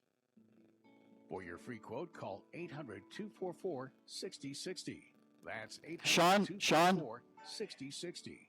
Brian, can you hear me? Yes, I'm good. Are we good to go? All right, hey, we're all set. No calls. Give out the number again. We're back in 1 minute. Okay, all right, 1 minute. 1 minute, let's go. Get full details on the example policy at selectquote.com/commercials. Your price could vary depending on your health, issuing company, and other factors. Not available in all states. It's time to check the roads. From the Letterman Road Traffic Studio. This report sponsored by Lowe's. A crash reported on the 215 Western Beltway southbound at Lake Mead Boulevard is blocking the exit ramp. Expect delays. Also an accident on Bonneville at Las Vegas Boulevard. That's causing slowing at the intersection. Use an alternate to avoid delays. You could use Clark or Charleston instead. One more, it's a crash reported Hollywood Boulevard at Vegas Valley Drive. Take Nellis Boulevard instead and save some time. Pros, Lowe's is open and pro-ready with the supplies you need to make repairs during this important time. I'm John Michaels from the KDON Traffic Center.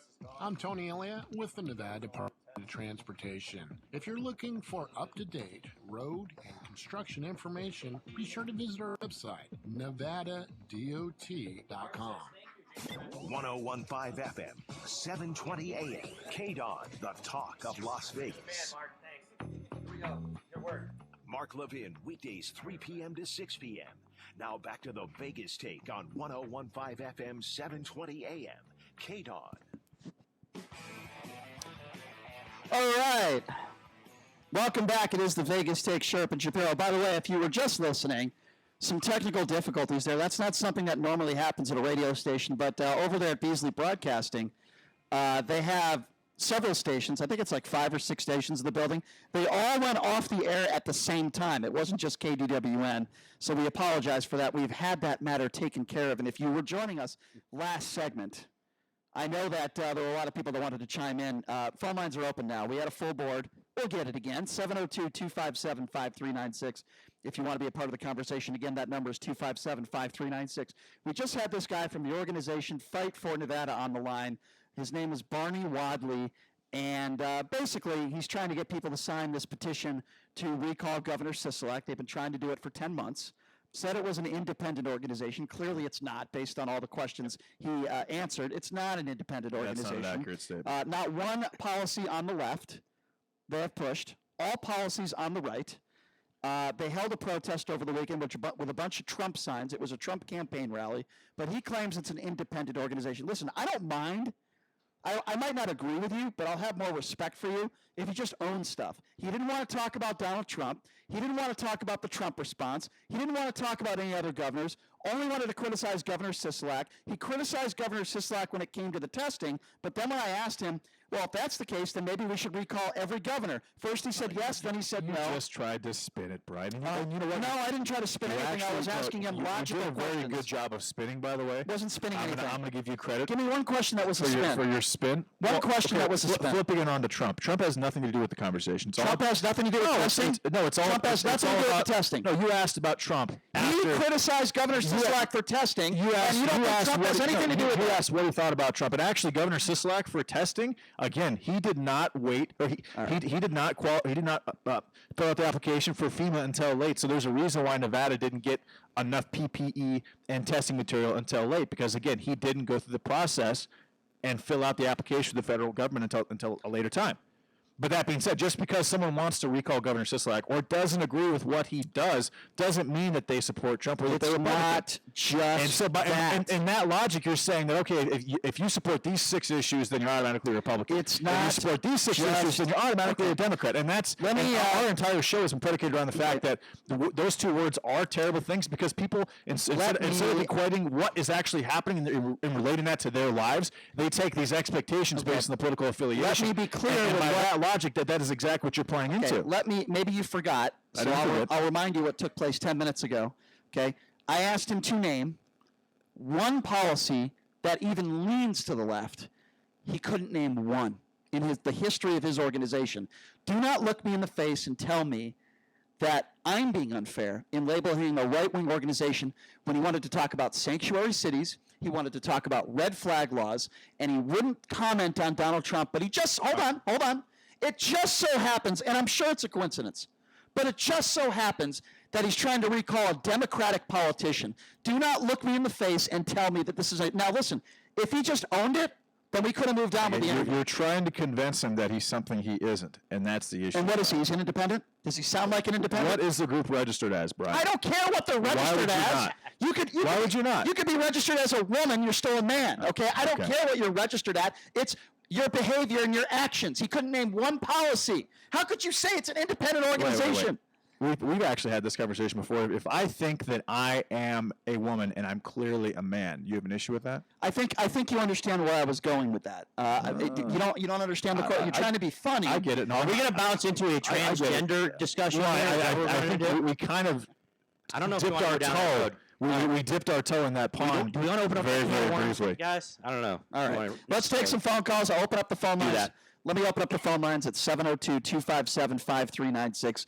Again, that number, if you want to be a part of this conversation, is 257-5396. And we apologize for some of those technical difficulties we had earlier, completely out of our control. Very surprising. Let's go to Ron. Ron, you're first up on the Vegas Take. What's going on? Hey, what's up, Ron?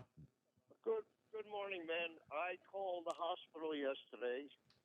I called the Spring Valley Hospital Medical Center yesterday, and the number is 702-853-3611. Good memory, Ron. Is this a public service announcement, or is this a call? Yes, it is. I don't know. Okay. Let Ron do his thing. Mayday, man. This is a Mayday. This is SOS. What's going down? They told me... They didn't have any beds for Ron in the psych ward. I'm listening. want to talk to you because I don't want to be buttered in. This is May Day. I can appreciate that. He Rob. doesn't want to be banned from an 8th show. He's Yeah, go not ahead. going to get banned. Just don't drop any F-bombs. Take up to 5. Can I please speak? It's your show, Ron. Go ahead. 5 days. This is what they told me. It could take up to 5 days for incubation of the virus. Anybody that's been to the hospital needs to quarantine themselves for at least 5 days because they could have picked it up at the hospital. Well- The worst place you can get this place is at the hospital. Now, I gave you the number. You can call them yourself. Now, JD, Can I give you a number? 1-800-PSYCH-WORD. Call that number.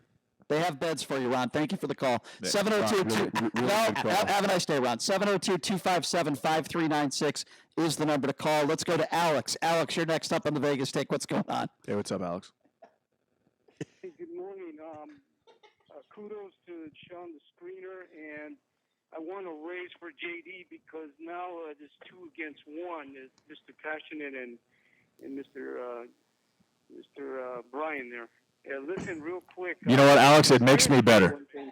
Call me passionate. I'm curious about one thing. I've noticed that when the gentleman was speaking on the one that was doing the march, Yeah.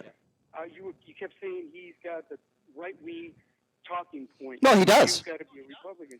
He does. Would you like me to name all those that he mentioned? I'll gladly. Right-wing talking points would be red flag laws, sanctuary cities. He's trying to recall a Democratic governor. But yet, if he just owned up to being a Republican, I wouldn't have had a problem with it. We would have disagreed. But he painted the picture that his organization is in the middle, and they have Democrats and Republicans. And then I asked him a very specific question. No, hold on. I asked him a very specific. I said, can you name one policy that even leans to the left that you guys are pushing for? He couldn't name one. So checkmate, I'm right, he's wrong. Well, listen, being that I used to be a Democrat. Very sound logic, Brian. Independent, and I voted for Donald Trump. I kind of have to agree with what you just said, Brian, even though it hurts me to have to say it. I agree with you, but here's the thing. The funny part is this, JD, I got good news for you. A lot of Hispanics that are Democrat, they're listed on the rolls as Democrat.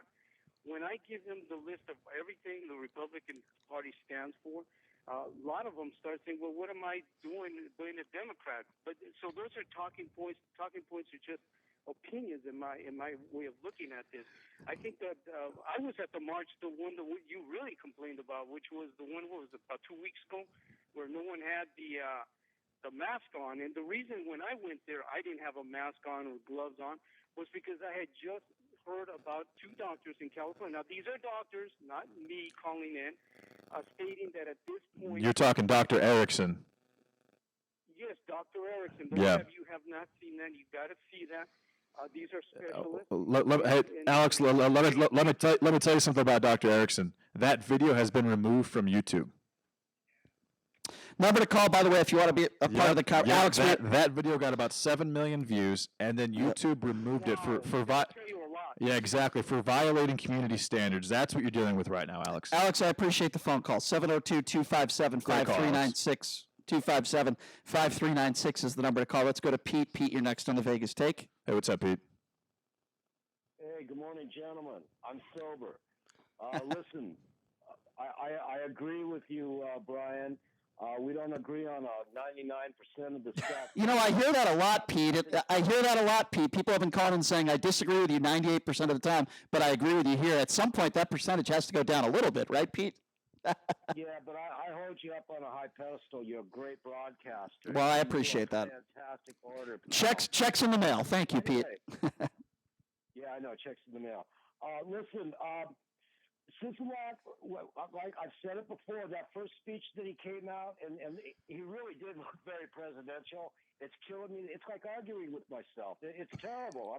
It's a conundrum. I can't handle it. So Pete, let me get this right. Pete, let me get this right. So you're not necessarily a supporter of Governor Sisolak, but you have to admit to yourself at some of these press conferences he's acting presidential. Am I getting you right with your opinion? Yes, you are correct, and I do have eyes, and I can't argue with argue with myself. So, Pete, can I ask you something? Can I? In your business. No, Pete, I appreciate that. Let me ask you another question because I find you very interesting and intellectually honest that you could say that. So, what would you say to the Republicans out there, or like the guy we just had on, Barney Wadley, who's been trying to get this guy recalled, and these people on social media for 10 months, all they do is speak negatively about this guy. What would you say to them? Well, they need to get another spokesperson that can handle an argument to go up against somebody as talented as you or myself. That's bluntness right there, Brian, JD. That's flat out straight talk right there. It's funny you said that. I will admit this.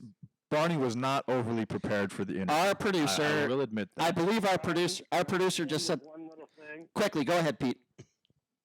All right, I've done shows for 15 years straight. I've never, ever been late to a show ever. It's unconscionable. Have a great day, guys. Wow! Pete, somebody just got called out on a show. Pete just turned into and it's glorious. I think it's called out campaign. Pete just turned into my favorite caller. 702-257-5396. Stein, are we doing hate mail already here in the middle of the show? All right, let's take some more phone calls. Again, that number is 257-5396. Let's go to Jess. Jess, you're next up in the Vegas Take. What's going on? Hey, what's up, Jess? Response to this whole crisis. Yes, sir. But I just want to remind everybody, way back in January, the first Western leader to actually ban travel from China was. Can you guess who it was? It was Donald Trump, you're thinking. And look, it wasn't a full ban. It was. There were still 40,000 people that came into the United States after that ban. But those are people that were in China who were citizens of the United States that were allowed to come back to the United States. But it shouldn't be portrayed as hold on, guys. You can't keep citizens out of the country. Right, guys. You can't keep citizens out of the country, Chris. Let's go back to this caller. And caller, let me ask you a question. So with that being said, reportedly, Trump ignored intel briefings on the coronavirus threat both in January and February. Even members in the White House say he rarely, if ever, reads the president's daily briefings. So with that China ban, what would you say about the president who held campaign rallies, who traveled across the country in January and February, who undermined this virus, said it was going to be 15 down to close to 0, doesn't read his intel briefings on a daily basis? What would you say to that? Well, if the China ban if the travel ban had been properly enforced, then the original spread of the virus would have been much reduced and probably would not require all these measures. Well, or if China had informed the rest of the world of what was actually going on and that the virus is human to human transmissible, and they had been honest about the amount of cases and the amount of deaths. Jess, you're not answering my question.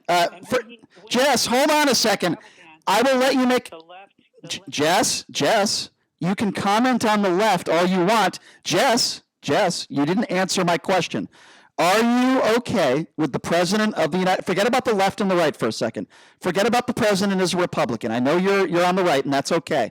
Are you okay with any president ignoring intel briefings on a possible pandemic threat for 2 months, and then the White House admitting that he rarely, if ever, reads his daily briefings? It's a yes or no question.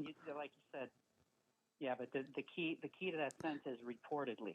Okay. Members of the White House, excuse me, if you think it's a lie, that's fine. But members of the White House and his administration have admitted on the record that he rarely, if ever, reads his daily briefings. So this is coming from 4 or 5 different sources. You don't answer the question because you are on the right and you wear the Donald Trump knee pads. I'm just trying to make a point. And I'm making a point. You wear Donald Trump knee pads. Answer the question. How do you say he wears Donald Trump knee pads, Brian? Because he fails. Because he wants. I'll answer it. He brought up a point. It's a ridiculous point. 30,000 people were entered into this country after. Do you know why? Do you know why? I know exactly because why. They're citizens of the United States and they were let back into the country. And I know exactly why. And that's why. I know exactly why. You think they shouldn't be let back in? They're just be stuck in China? If they possibly had the virus and could have killed hundreds of thousands of people, yes. And by the way, I find it interesting that you won't answer like he won't answer. How many of those citizens would have sued the United States if the virus? I'd rather have people sue than people die. There are over 50,000 people already dead. I know you think about money more than the death toll. It's closer to 51,000. Okay, if you want to talk about lawsuits rather than the death toll, how many of those would have actually done that? I'm not going to entertain a ridiculous question. It's not ridiculous, Brian. You're really suggesting that we shouldn't have let American citizens back into the United States because they were in China. I'll tell you what I'm suggesting. When there was about 5 cases at the time. I'll tell you what I'm suggesting. I'm suggesting that the President of the United States should probably read his daily briefings because it's his effing job. That's what I'm suggesting. 257-5396. Strong word. No, it's not strong. It's logical and it's honest and it's not biased. I thought it was necessary. Let's go to Jimmy. It added very, very necessary emphasis. Jimmy, you're next up in the Vegas take. What's going on? What's up, Jimmy? You know, maybe they give him the briefing verbally instead. But it's very possible. All about Yeah, he ate my lunch. Yeah, okay. Jimmy, you know what? I'm sick and tired of your right-wing buffoonery. If you want to make a logical point, go ahead. You call him to these shows. You started the call by saying you're an idiot. He ate Brian's lunch. You know, he didn't eat my lunch. He's entitled How did he eat my lunch? What? Okay, well, you know what? Drop that in there, though. Don't make stupid comments then if you called him for a different reason. You want to talk about Joe Biden, right? You called into the Doug... No. You called into the Doug... Pod this idiot down. Let me tell you about this idiot, Jimmy. He called into the Doug Basham show a few weeks ago. Yep. He wanted to talk about Joe Biden and Hunter Biden. Doug Basham appropriately hung up on him. Then he cried like a little snowflake girl and called into this show complaining about that. He wants to talk about Joe Biden. He wants to talk about the Democratic Party. And he wants to talk about Hunter Biden instead of the coronavirus pandemic. Now, I'll pod you back up, you dope. I wouldn't mind talking about the 7 women that have accused Go ahead, you sexual dope. assault. I would mind. Go talking ahead, about that. Jimmy the dope. Get off our show, Jimmy the dope. Bye-bye, Jimmy. really Go call into the Doug Basham show. Oh, that's right. He won't let you call into his show either. 702-257-5396. You are not banned from the show, by the way. Call a right-wing nut show. Maybe they'll listen to your garbage. God, what a low IQ. 257-5396. Let's talk to Rich. Rich, you're next on the Vegas Take. What's going on? Hey, what's up, Rich? I guess that's me. Anyway, what I'm concerned about or like to hear about is whether anybody's actually received this $1,200 that everybody's supposed to get. Chris? A number of people have received it. I received it actually, I want to say March 17th, 16th, 17th in that area, as well as our correspondence with the IRS. Hey, Chris, it's been pretty. Was Donald Trump's name on that check? Well, luckily for me, I had it direct deposit, so I didn't get the opportunity to see our president's signature on a check. Any listeners that we have, if you want to send us a picture of a check that you got from a stimulus check with Donald Trump's signature on it, please, we will put it on Rich, Twitter if I can page. chime in real quickly, Rich, I hope at least Chris, but make no mistake about it, Rich, there are people that have not received the check. No doubt, absolutely. But Chris did, and we're thankful that Jason, our producer, did. Yeah. But Rich, make no mistake about it, there's a lot of people out there that are suffering. I would never downplay that. And there are people out there that have not received their check, Rich, and we hope that changes soon. I hope we answered your question. Okay? Well, despite I need the money, but Sure. that I've, the checks in the mail business, I'm 70 years old. I've heard this before. Yeah, right. Especially Right. Donald's name on Hey, Rich. Well, no, Rich, let me add something, Rich, real quick, too. Apparently, it's not just the check that you're going to get in the mail. Apparently, there's some type of note that's going along with these checks where Donald Trump is, I don't want to, put this out there as if it's 100% fact, but I did see some clips of actual short notes from the President of the United States pointing out that this is basically giving you an indication that it's coming from the Trump administration, which is obviously done for purposes, political purposes, leading to the 2020 and election. there's also a barcode that you can scan, and it leads you to a naked picture of his wife, Melania. All right. Well, I don't want to see that. Anyway, Rich, we appreciate the phone call, Yes, you sir, do. and I hope that you get that check that you need, sir. good call, Rich. And we appreciate you for calling in. 257-5396. Let's go to Dave. Dave is a first-time caller. Dave, what's going on? Hey, Dave. Not much, Dave. Doing good. What's on your mind? I only heard the last 30 seconds of your conversation with that guy from Recall Sisolak. Yes, Mr. Wadley. He did answer your question about anything that was on the, the right side, left side, whatever the opposite side of what he's saying he was. Yep. He answered, he said, nothing has been presented to them. Dave, Dave, let me bring it up. Okay, He did Dave, say that. he did answer the question, Dave. So let me explain But to you. it wasn't a good enough answer, Let me Dave. explain. No, it wasn't. Let me explain to you, Dave, why I asked that at the beginning of the interview, and it was about a 20-minute interview. He said that he was part of a completely independent organization, wasn't right, wasn't left, actually had Democrats.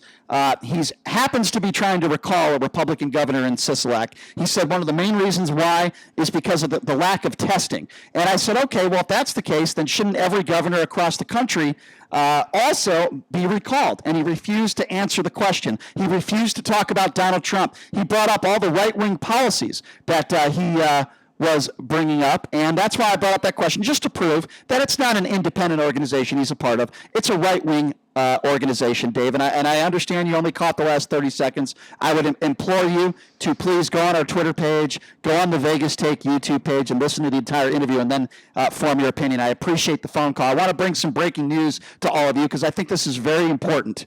Some dope in Kansas who was watching the Donald Trump press conference in regards to Trump talking about disinfectant and possibly injecting yourself with that. Well, a man in Kansas has now drank some cleaner after Trump's remarks. And Donald Trump yesterday was asked if he took any responsibility for that. And he said no, because he never takes responsibility for anything. And I told you this is going to happen. He doesn't all represent intelligent people or average logical people. He also represents stupid people. And some stupid people in this country are going to listen to every word that Donald Trump says as truth. They're going to grab some Lysol and start drinking it out of the can because they're dumb. Okay? That is what some people do. And what did you say about those people earlier, Brian? What did I say about those people besides being dumb? No. What did you say about those people? We got to take a break. All right, I'll answer the question on the other side of the break. I'll gladly take more phone calls on the other side of the break also. But breaking news: a Kansas man drank cleaner after Donald Trump's remarks. There's actually a press conference right now. I mean, we're laughing because it's so ridiculous. We got to take a break. When we come back, we'll take more of your phone calls. 702-257-5396. Again, 257-5396 is the number to call, and we'll take more of your phone calls on the other side of the break. This is the Vegas Take. Oh, you can't believe everything on social media these days. You can believe it's possible to start a new life as an IT pro in as little as 4 months from the comfort of your own home, even if you have zero computer experience. Instead of waiting to see what happens when life gets back to normal, take control of your future now. Go to mycomputercareer.edu and take the free career evaluation today. Live online classes meet just twice a week. It's not rocket science. It's mycomputercareer.edu. Diabetes, high blood pressure, anxiety meds, everyone's on them. If you're a 50-year-old male, maybe a bit beefy, or even with type 2 diabetes, $1 million of term insurance may only cost you about $200 a month. Affordable term life insurance is out there. Call Term Provider and speak with Big Lou at 800-481-1458. 800-481-1458 or visit biglou.com. Remember, Big Lou's like you. He's on meds too. Your home for Sean Hannity, KDWN Las Vegas, KKLZ HD2 Las Vegas, a Beasley Media Group station. Special report coronavirus update. The NIH's Dr. Anthony Fauci says it is wrong to think that we are defeating the coronavirus and that it is going away. So it's not going to disappear from the planet, which means as we get into next season, in my mind, it's inevitable that we will have a return of the virus, or maybe it never even went away. Texas Governor Greg Abbott says he will let stay-at-home orders expire on Thursday. More from correspondent Ed Lavandera in Dallas. There is a great deal of concern as to what this will do and a flare-up again here in the coming weeks. And big city leaders we've spoken to say it will take some time to see the effects of this easing of the restrictions, and that's what they're concerned about. Not opening up in Texas are hair and nail salons, barbershops, and gyms, which Georgia Governor Brian Kemp has allowed to reopen earlier this week. I'm Mike Moss. The National Football League has a contingency plan that would start a new season several weeks later than first planned. We get more from correspondent Clayton Neville. The contingency plan is exactly that, a list of contingents if the NFL needs to make changes surrounding the pandemic. Nothing is set in stone. But as other pro sports remain on hiatus, the league is developing its plan, which includes the possibility of a schedule that has a regular season starting in mid-October, a season with no bye weeks, no Pro Bowl, and a February 28th Super Bowl. The official schedule expected to be released next month. The New York Times just reporting that Hillary Clinton is about to endorse Joe Biden for president at an afternoon event. An audio file of President Trump has him urging the nation's governors to seriously consider reopening schools as part of his push to restart the U.S. economy. Many states have already recommended against resuming school this year. The Dow up about 70. I'm Mike Moss. It's time to check the roads. From the Lerner Road Traffic Studio. This report sponsored by Rocket Mortgage by Quicken Loans. The crash on the 215 Western Beltway southbound at Lake Mead Boulevard at the exit ramp still a factor, but now in the clearing stage. Expect some slowing in the area, but hopefully this will be wrapped up in the next 10 or 20. And also an accident reported on Alta, just west of Rampart, not blocking, but watch for police presence in the area and approach with caution. No delays to report I-15 north and south between Tropicana and the Spaghetti Bowl. These are challenging times, and Rocket Mortgage by Quicken Loans is prepared to help. If you need mortgage assistance, contact their team 24/7 at rocketmortgage.com. From their home to yours, the team at Rocket Mortgage is with you. I'm John Michaels from the KDON Traffic Center. Get the rest you deserve with Helix Sleep. Helix makes personalized mattresses to fit your unique body type and sleep preferences and give you the best sleep of your life. Go to helixsleep.com and get up to $200 off mattress orders. Sometimes you hear an idea or learn about a company and say, finally, it's about time. That's what I said when I met the team at Homey. With Homey, you get a local real estate expert and everything you expect with a traditional agent. Everything except those high fees and commissions. Homey sellers save $10,000 on average. Finally, you can buy and sell confidently and save thousands in good times and bad. Check out homey.com or just text JD to 88588 to receive $250 off your listing fee. Homey sellers save $10,000 on average, and if you're buying a home, you'll save even more. Remember, you still get a 5-star experience with your local Homey agent and an easy-to-use app, all without the crazy commissions. Text JD to 88588 to receive $250 off your listing fee. Again, text JD to 88588. Finally, you can buy and sell confidently and save thousands in good times and bad. Homey's got your back. I'm attorney Paul Powell. A lot of lawyers promise a lot of things. No fee unless we win. The consults are free. Of course they offer that stuff. All lawyers do that. But will they promise not to take more money than you at the end of your case? No. When you call me, that answer's yes. I'll never take more money than you, and I put it in writing. Call 728-5500 or go to paulpowell.com. I really can help. Paul Powell. More lawyer, less fee. Some restrictions apply. 1015 FM, 720 AM. KDON, the talk of Las Vegas. The opinions of the hosts on KDWN are their own and do not necessarily reflect the views of this station, its management, or Beasley Media Group. Oh my gosh. Hello, everyone. This is President Trump, the greatest president in the history of presidents. And the only show I listen to is the top-rated show, Sharp and Shapiro. They are the best. Right now, the day's biggest news stories from a Vegas perspective. This is the Vegas Take with Sharp and Shapiro.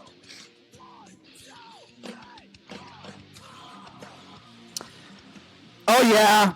Welcome back. It is the Vegas Take, Sharp and Shapiro. I was just going through Chris Wynn's closets to see what type of disinfectant he had. Welcome back to the show. Coming up here at the bottom of the hour, we're going to be talking to America's Got Talent winner, Matt Franco, Vegas headliner, great magician. He's doing some things to help people during this coronavirus craze, so we'll talk to him coming up here in just a little bit. But we just heard a Kansas man drank cleaning product because of the advice he'd received after Trump suggested injecting disinfectant to fight the coronavirus. In fact, Dr. Lee Norman, Kansas health officer, said that these types of situations with these types of poisons are up 40% since Donald Trump's press conference. The number to call if you want to be a part of the conversation is 702. They went from 7 to 9. 702-257-5396. We don't know that for a fact. I don't know why you threw out that number. That's not true. We don't know that. 257-5396 is the number to call. Let's go to Larry. Larry, you're first up on the Vegas Take. What's going on? Hey, what's up, Larry? Oh, not much. How you guys doing today? Doing well. Good. What's up? Good.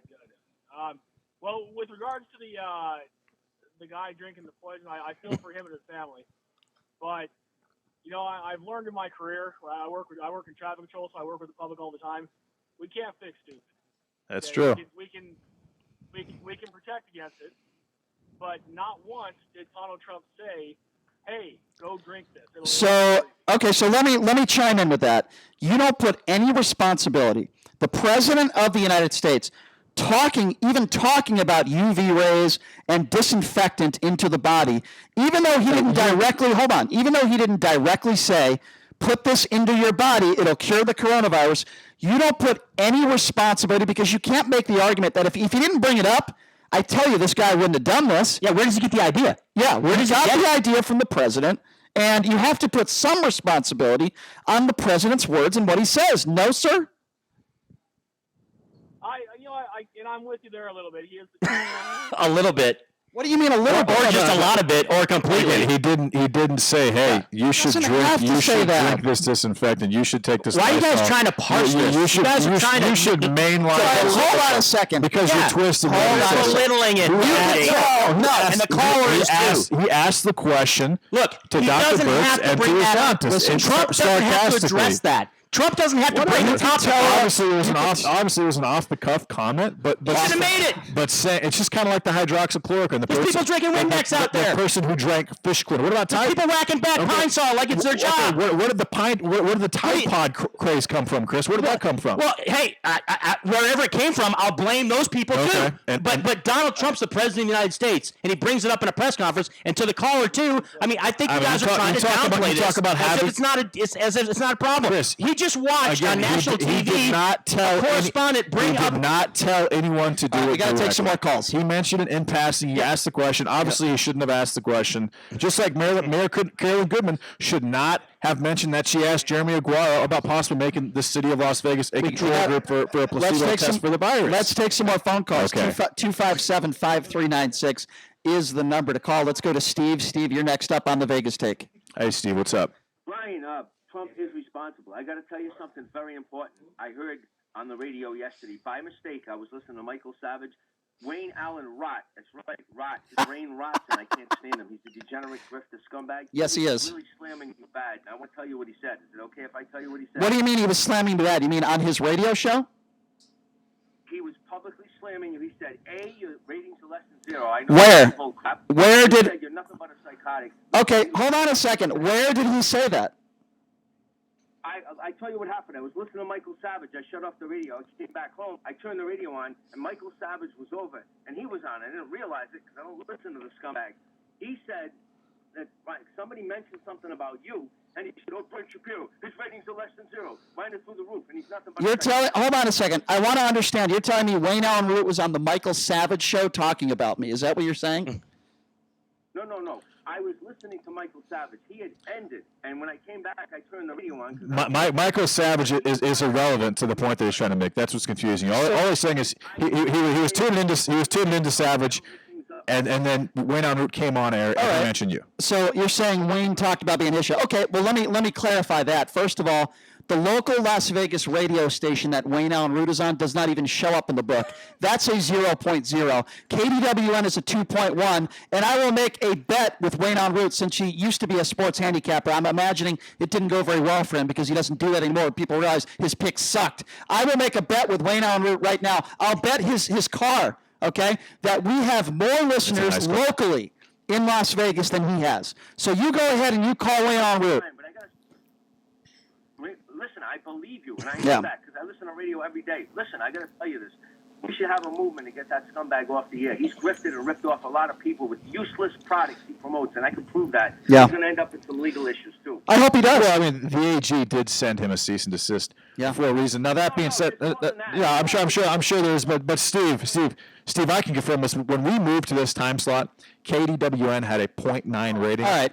We are up since we moved to this time slot. KDWN is at 220%. Well, that's academic. Our listeners, that's very, very important. How many local callers does Wayne Allen Root get? That's something I'm proud of. How many local callers does Wayne Allen Root get during his show? I wonder. How many local callers does he get? Yeah, exactly. I turn them on to you guys. Well, thank you. This show. No, really, I mean that. I appreciate that. I appreciate that. Well, and I appreciate you. I can't stand him because Yeah. he promotes worthless products and he ripped off a lot. Well, you know what? Go ahead. And he said there was 10,000 people on his procession on the strip. I know that was a lie. We covered that. Yep. 300. Another lie Yep. by the dirtbag. Yeah, you're right. Listen, I appreciate you calling in. I appreciate you telling the truth about this guy. I agree with everything you just said. And you're right. He said there were 8,000 to 10,000 people there, according to a Metro source, and yet Metro is quoted as saying under 1,000 cars. He's a liar. Well, I mean, let's say you've got 879 cars and you've got 3 to 4 to a car. There's still several thousand. That's not 8 to 10,000. It was relatively successful. By the way, Wayne, But that's a lie. Thank you for the free advertising. Yeah. 702-257-5396 is the number to call. By the way, it's true. Go on the radio station that he's on in Las Vegas. They don't even show up in the ratings. 257-5396. Let's go to Lewis. Lewis, you're next up on the Vegas Take. What's going on? Hey, what's up, Lewis? Hey, guys. When this thing first started, I liked the Select speech, and I was behind it. Mm-hmm. Okay? But then as things have started, going forward and progressing, he's not leading, man. He's following. He's a total follower. You're totally right. You're totally right. And here's something I'm glad you brought this up, Lewis. Yeah, you're right. What he has done. First of all, entering this pact with all Democratic states when it's based on science, but it's all Democratic states, so it's political by nature, is insulting to our intelligence. But what he is doing is he is taking any responsibility off himself and he is putting it onto the collective. Let me interject now. That's what he's doing. Also, what he's doing, you've got about 200,000 people that have moved to Nevada from California, brought their politics with them, and he is catering. He is my playing, turn. He is all right. My turn. He is playing to them. So he is. You're right. He is not a leader. It was a cowardice move, and it makes no sense because our economy is so different than those other states, and he doesn't seem to realize that. Can I chime in now? I'm glad you brought that up. Yeah, I'm glad you are too. When Sisolak decided to shut down the strip early, which I agree with. If I can just talk now, when Sisolak decided to shut down the strip, sir, who was he following when he decided to do that? Please answer the question. Yeah. I'll say it again because you're stumbling. When Sisolak decided to shut down the strip early, who was he following? Since he's a follower, answer the question. And I already answered that. No, you didn't. Who was he following? Oh, he said he agreed with it. He did well. So he's not exactly a follower. That's what he said. So he did show some leadership. He did show some leadership then. You would agree with that? Which he said he did. After the first press conference, he has done nothing but follow. I totally agree. Nothing but follow. So what do you mean? Follow who? Follow who? You saying he should have opened up the strip? Yeah. You think we should be open right now? What should he have done differently? I didn't say that. So tell me. Who did he follow, and what principles did he follow? He has to take into consideration Nevada's economy. We all do that. We all see. This really infuriates me when I hear this. Okay, because you and other people and JD and all these people that are protesting, you guys act like you have a monopoly on people that want to open the economy up. Let me tell you something. Hey, let me finish. No, it's my turn now. Okay, no, it's my turn now. Not just JD and not just the caller, okay? I am a full-load employee on the Las Vegas Strip. I want to go back to work too, okay? But I want to do it safely and smartly, and I want to listen to people who are poor. If you think that if you're protesting out there for political reasons, I want to chime in real quick. Take a look at Steve Sisolak's social media right now. Here's who I will say. He is getting destroyed by 90%. What Lewis is saying is that Steve Sisolak is not recognizing the fact, and I agree with him, that by joining that pact, he is literally taking responsibility off of himself and placing it on that pact. It's a regional situation that he's follower is somebody who goes to a Trump rally, also known as a coronavirus protest, and holds up a Donald Trump sign, but is protesting against Donald Trump's own recommendations of him and his. And I would argue that. Yeah, my comments for Brian, the telephone tough guy. Telephone tough guy. Show to be a cheerleader for Sissy Whack.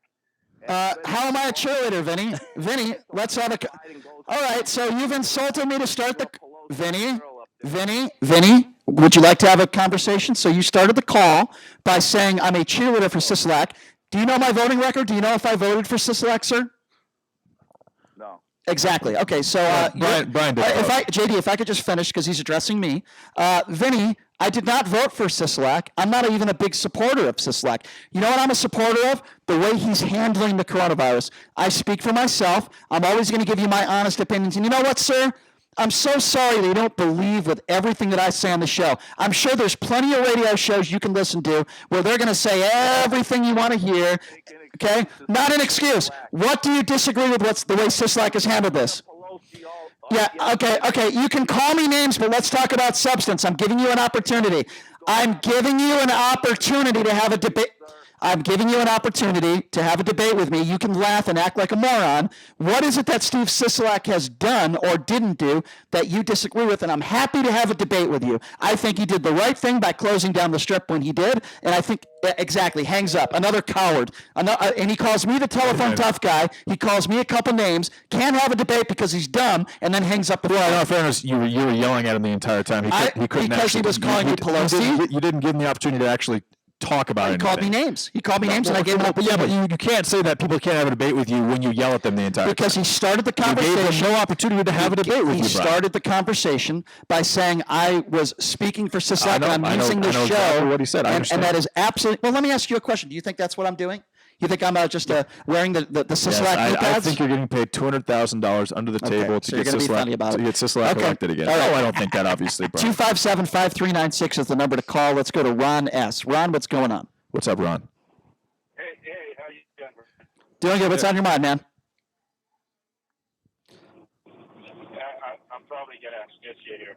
Hello? Yeah. All right. So, Ron, call back when you got on the road. Yeah, you Ron, call back. Bad connection. Call back when you got better. Call back when you got better reception, my friend. But we got to take another phone call, my friend. I apologize. Call back. Let's go to Joel. Joel, you're next up on the Vegas Take. What's going on? Morning, guys. Yes. Morning, guys. JD, you called Sisolak a follower.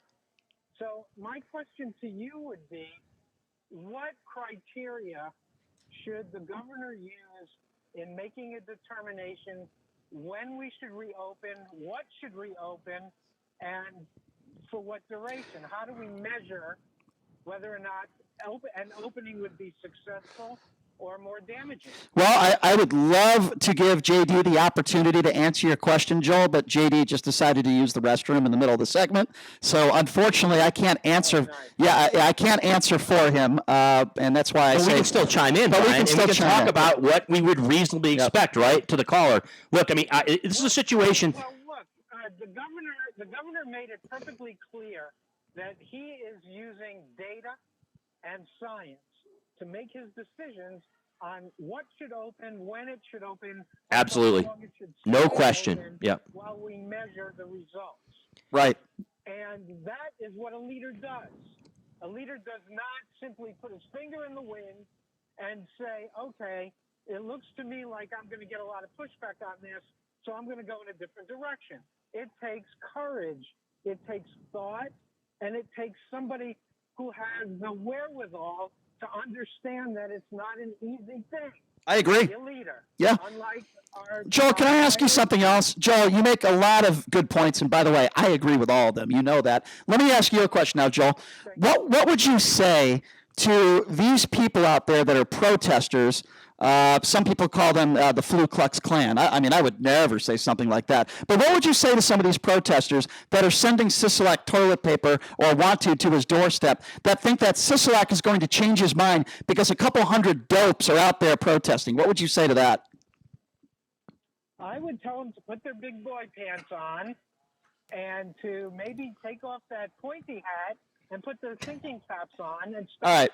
Wait. I got to stop. But Joel, I'm a big fan of you, despite the fact that we don't agree politically. But I like the way that you portray. Are you saying that anyone who protests is wearing a Ku Klux Klan hat? No. Are you sure? Okay, you meant the you meant a styrofoam. You meant the Alex Jones hat. Yeah, you meant the wacky. Okay. Joel, I want to give you an opportunity. I didn't think about that. I wanted to contribute. By the way, they are sending toilet paper there because they're saying, and there's going to be a news release very soon. Yeah, I can't wait. That Governor Sisolak, we think your plan is crap. Yeah, that's why they're sending the toilet paper. So Joel had a question. That's very intelligent. Joel had a question for JD. JD is now back in action. Joel, go ahead. Yeah, I had to go to the bathroom. What's up, Joel?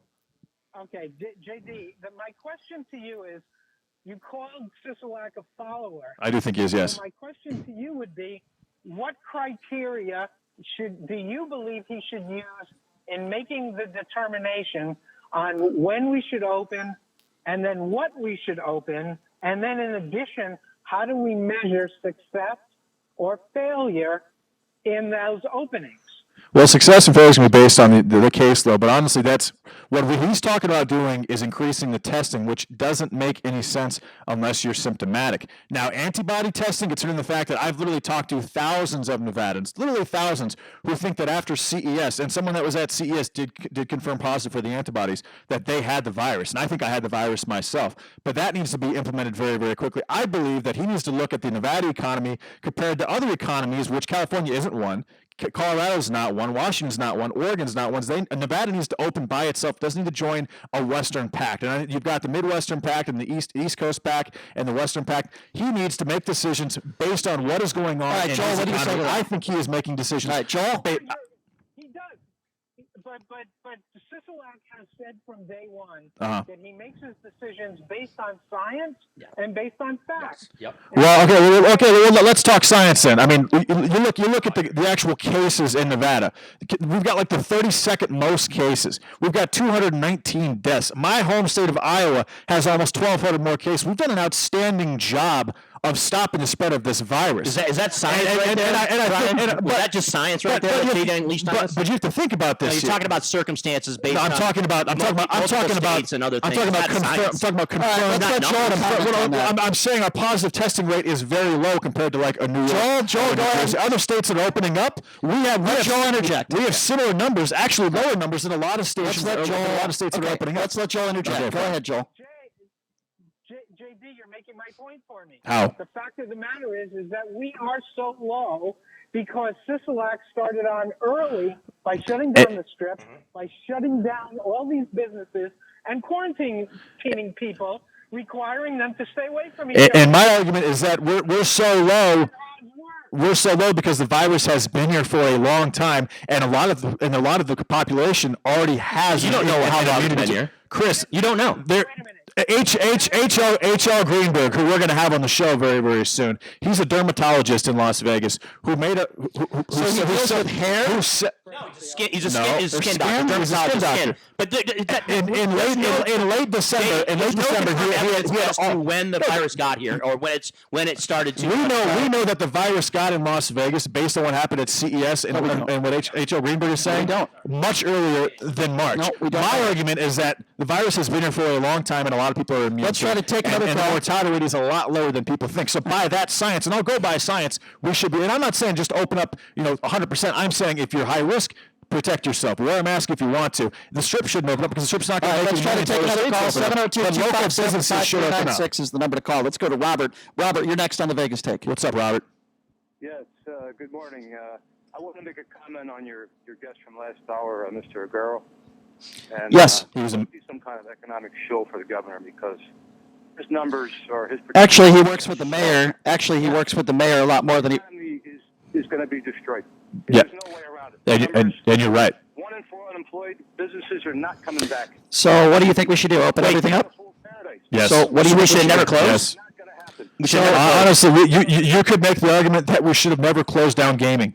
Okay, so what are you saying? Because it's so necessary. What? Did you just say that? I did say that. Yes, I did say that. We should have never closed down the Strip.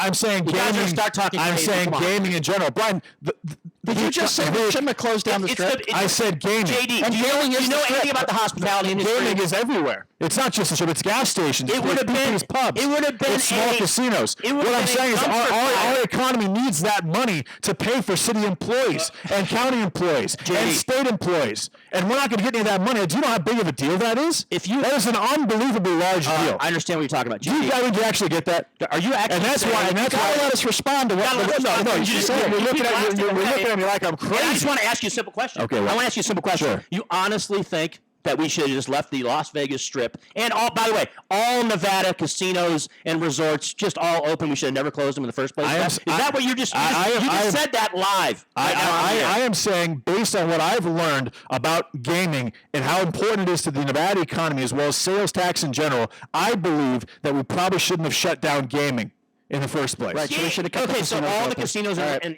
hotels. I'm saying we got to take a break. I'm saying based purely on sales tax revenue. We got to take a break now. That Las Vegas and Nevada depend on to stay moving. We have to take a break. I got you. Okay, we got to take a break now. All right, so when we come back, this guy won America's Got Talent.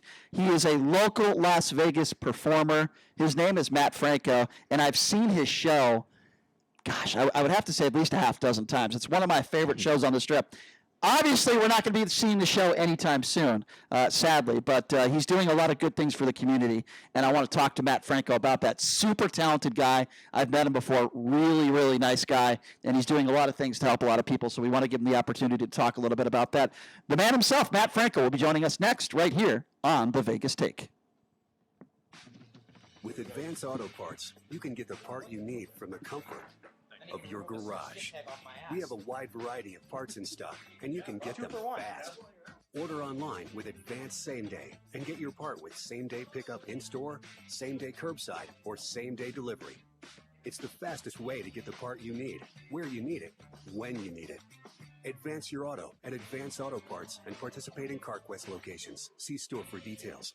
Travis Scribner, managing partner of Westpac Wealth Partners, interviews some of the most successful business owners for insight into what makes both them and their business run. Tune in every Saturday morning at 8 a.m. on 101.5 FM, 720 a.m. KDON, or podcasts on iTunes. Hi, this is Harvey Blankfeld, host of Las Vegas Real Estate Now. We are saying farewell to Tuesdays at 9 a.m. and moving to Saturdays at 11 a.m. Please do tune in every Saturday at 11 a.m.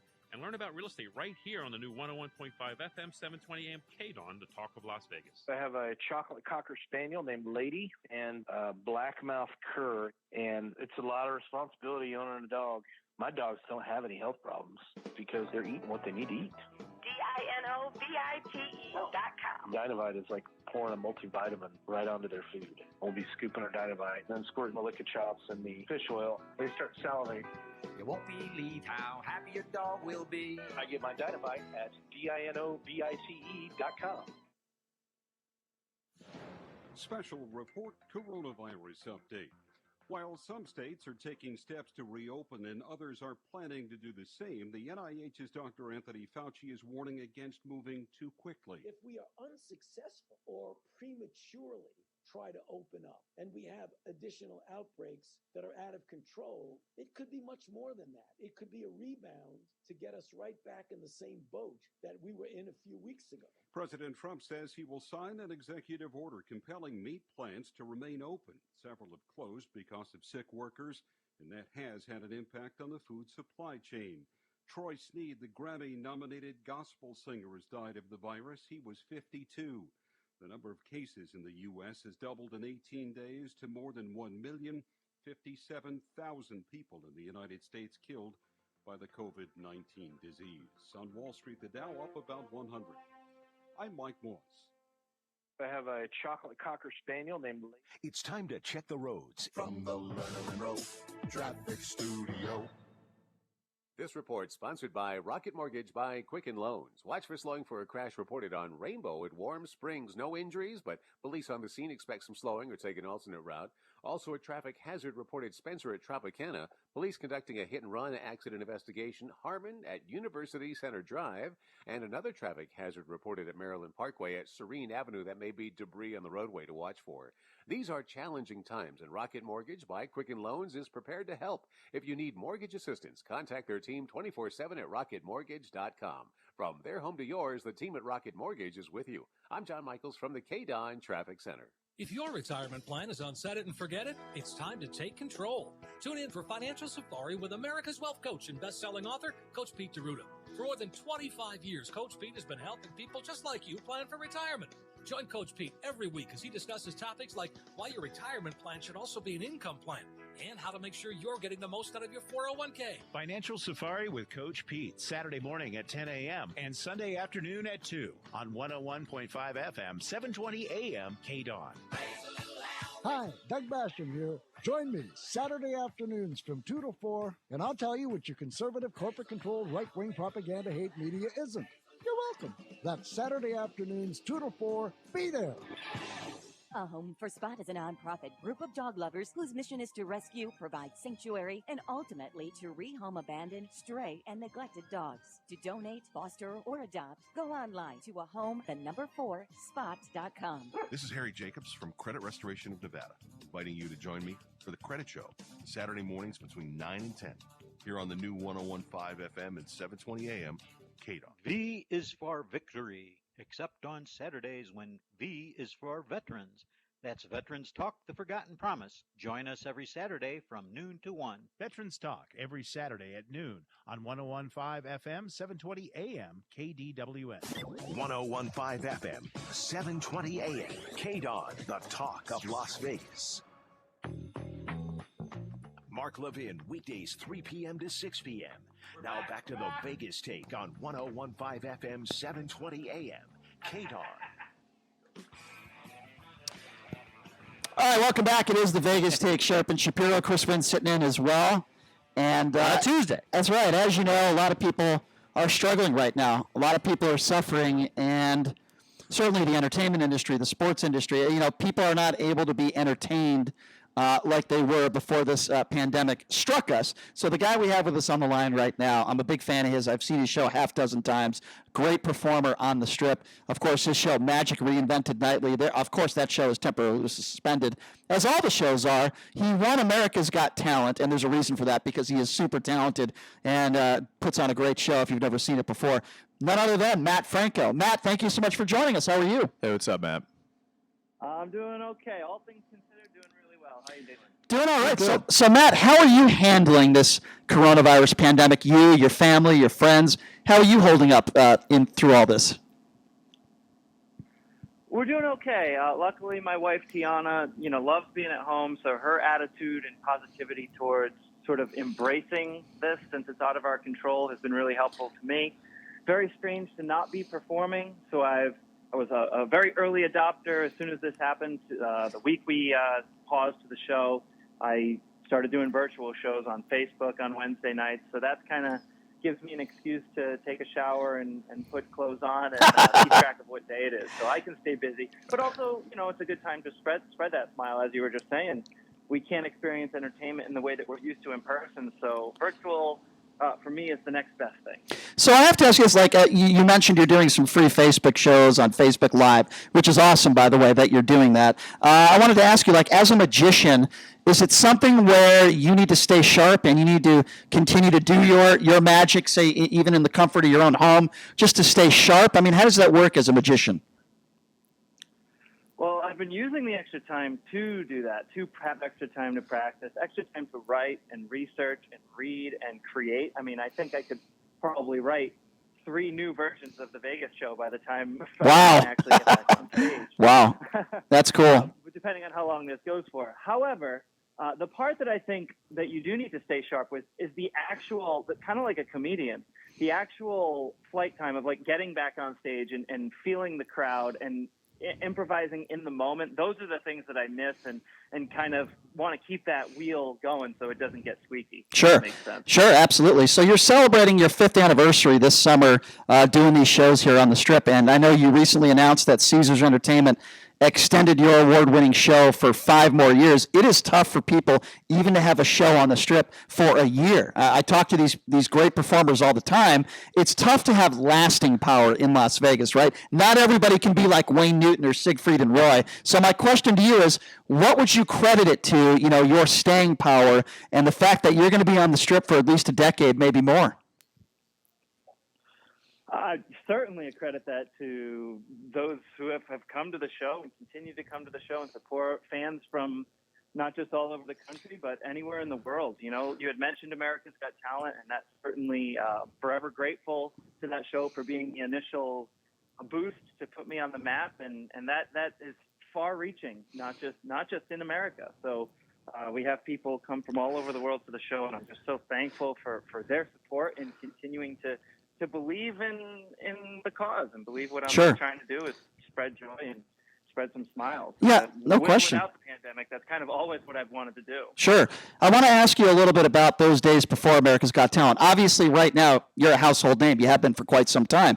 But before that show, let's just be honest, not a lot of people throughout the country or the world knew who you were. So talk to me about the mind frame before you got on that show. What were you thinking? You're a younger guy. What were you thinking? And if somebody told you back then, before you first appeared on America's Got Talent, that you'd be a headliner on the Las Vegas Strip, what would you have said?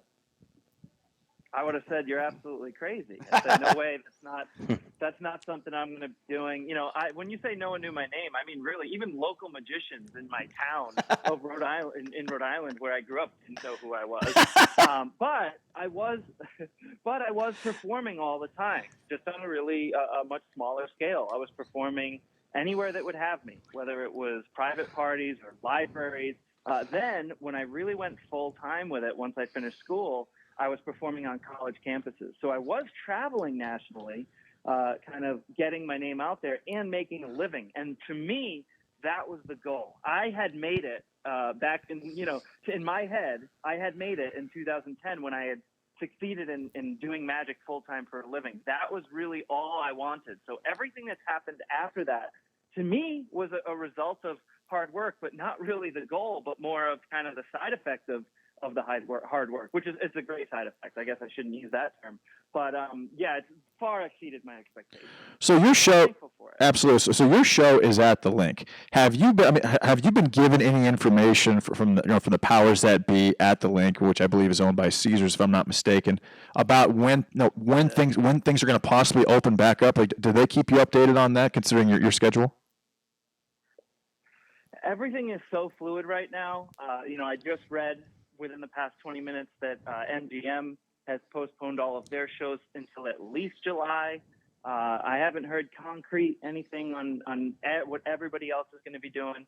And it seems like the goalpost keeps moving, right? Because no one really knows. So it's not fair to hold anyone to any particular date. What I'm doing is keeping my eye on sports, because that is the real big business of gathering people in stadiums in groups, right? So until we start seeing that happening, I'm not super hopeful that, I would be going before that. I think that's going to be kind of something to base it on. It'll be around the same time that we're able to do that we're able to get people in theaters. But that's just my guess. So who knows? Contrary to popular belief, I don't have a crystal ball. I wish I did. And Matt, to expand on that point that JD brought up, what do you think it looks like when you go back to the theater and you go back and actually have an opportunity to have that experience of seeing your show? Because there's been some discussions, obviously, of possibilities of maybe 25% in theaters or 50% in theaters. What is that going to be like, in your opinion, when you actually have the opportunity to go back? Because we really, to be honest with you, and this word's tossed out all the time, unprecedented. We just have never experienced something like this where, there eventually is going to be an opportunity for us to go back and see your shows and others like it. Yeah, look, my take on it is once it's safe to do, and whatever that means, that might mean we're allowed to, maybe it's every other row, maybe the audience is wearing masks, maybe I'm wearing a mask. I don't know. I'm not going to rule anything out. Right. As soon as it's safe to do and people are demanding it, people are ready for it, then I'm ready for it to be there for them, as I always have been, right? That's what I'm worried about. That's what I want. Chris, I think we're going to see a lot of individual packets of hand sanitizer in seats. I wouldn't doubt that at all. Yeah. So Matt, go ahead.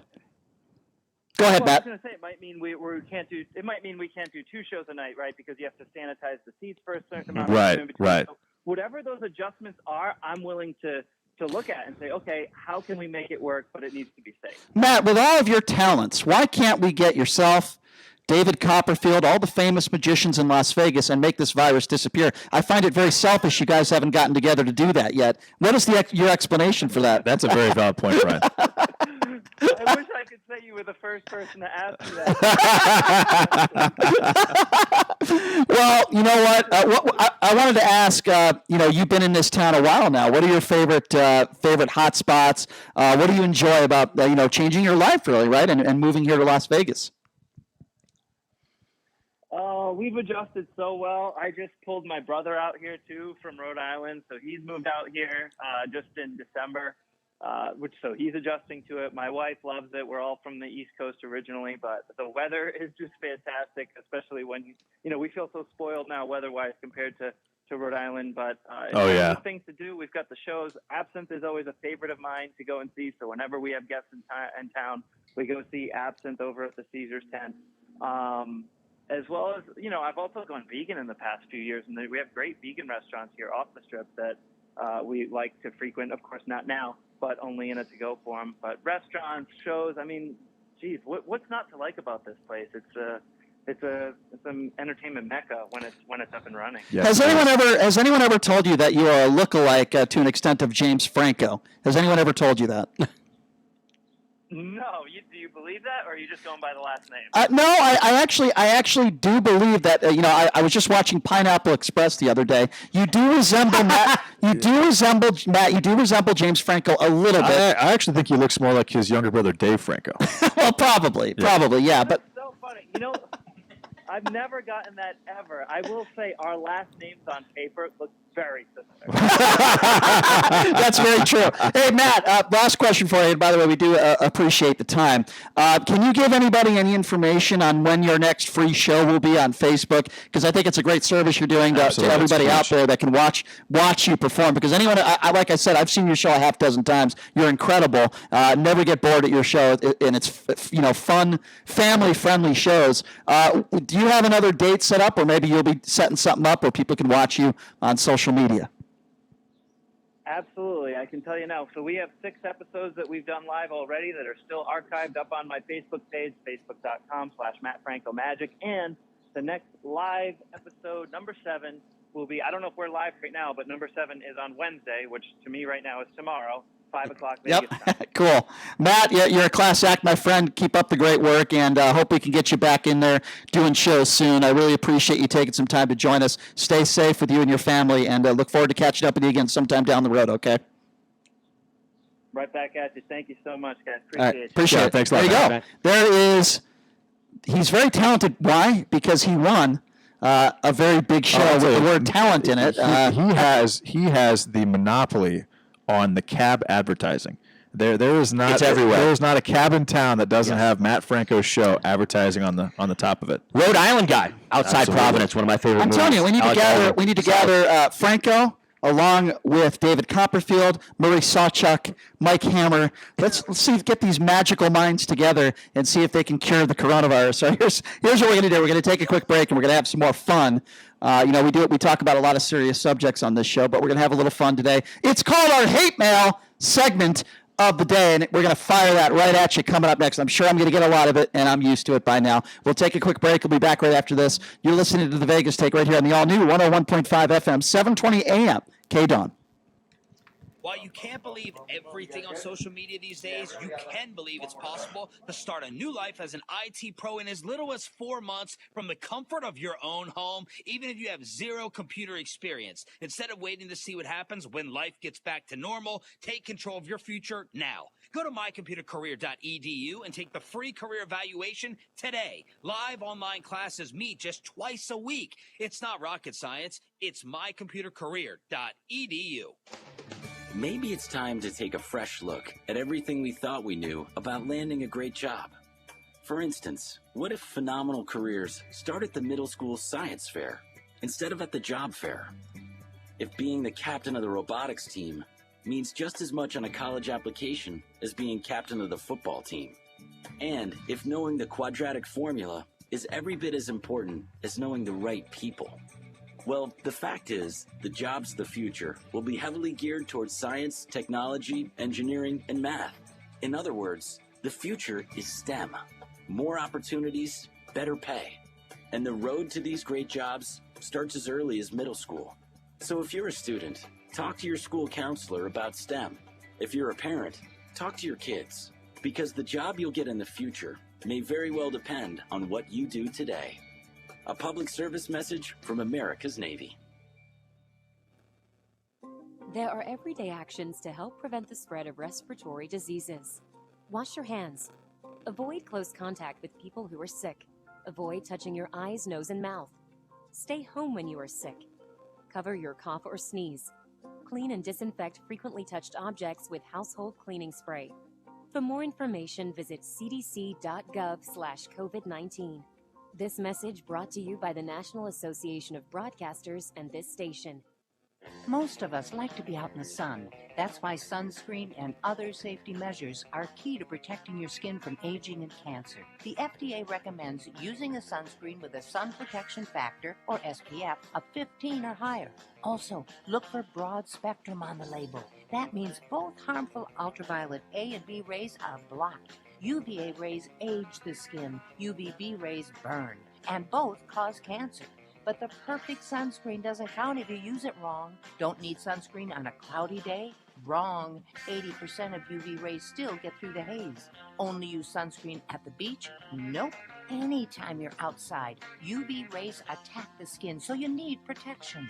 And you have to reapply sunscreen every 2 hours. Remember, SPF plus broad spectrum equal healthy fun in the sun. Visit www.fda.gov/sunscreen for more information. A message from the U.S. Food and Drug Administration. Mark Levin, weekdays 3 p.m. to 6 p.m.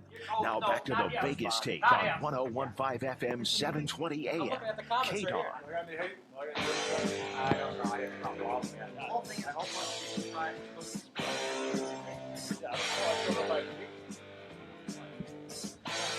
All right, welcome back. It is the Vegas Take, Sharp and Shapiro.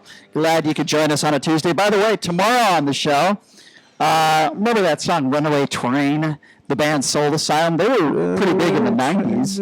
And Dave Perner will be joining us. He's the lead singer of Soul Asylum. He'll be joining us on the show tomorrow. He sings it. We like catching up with a lot of these musicians and not, magicians, entertainers, and find out.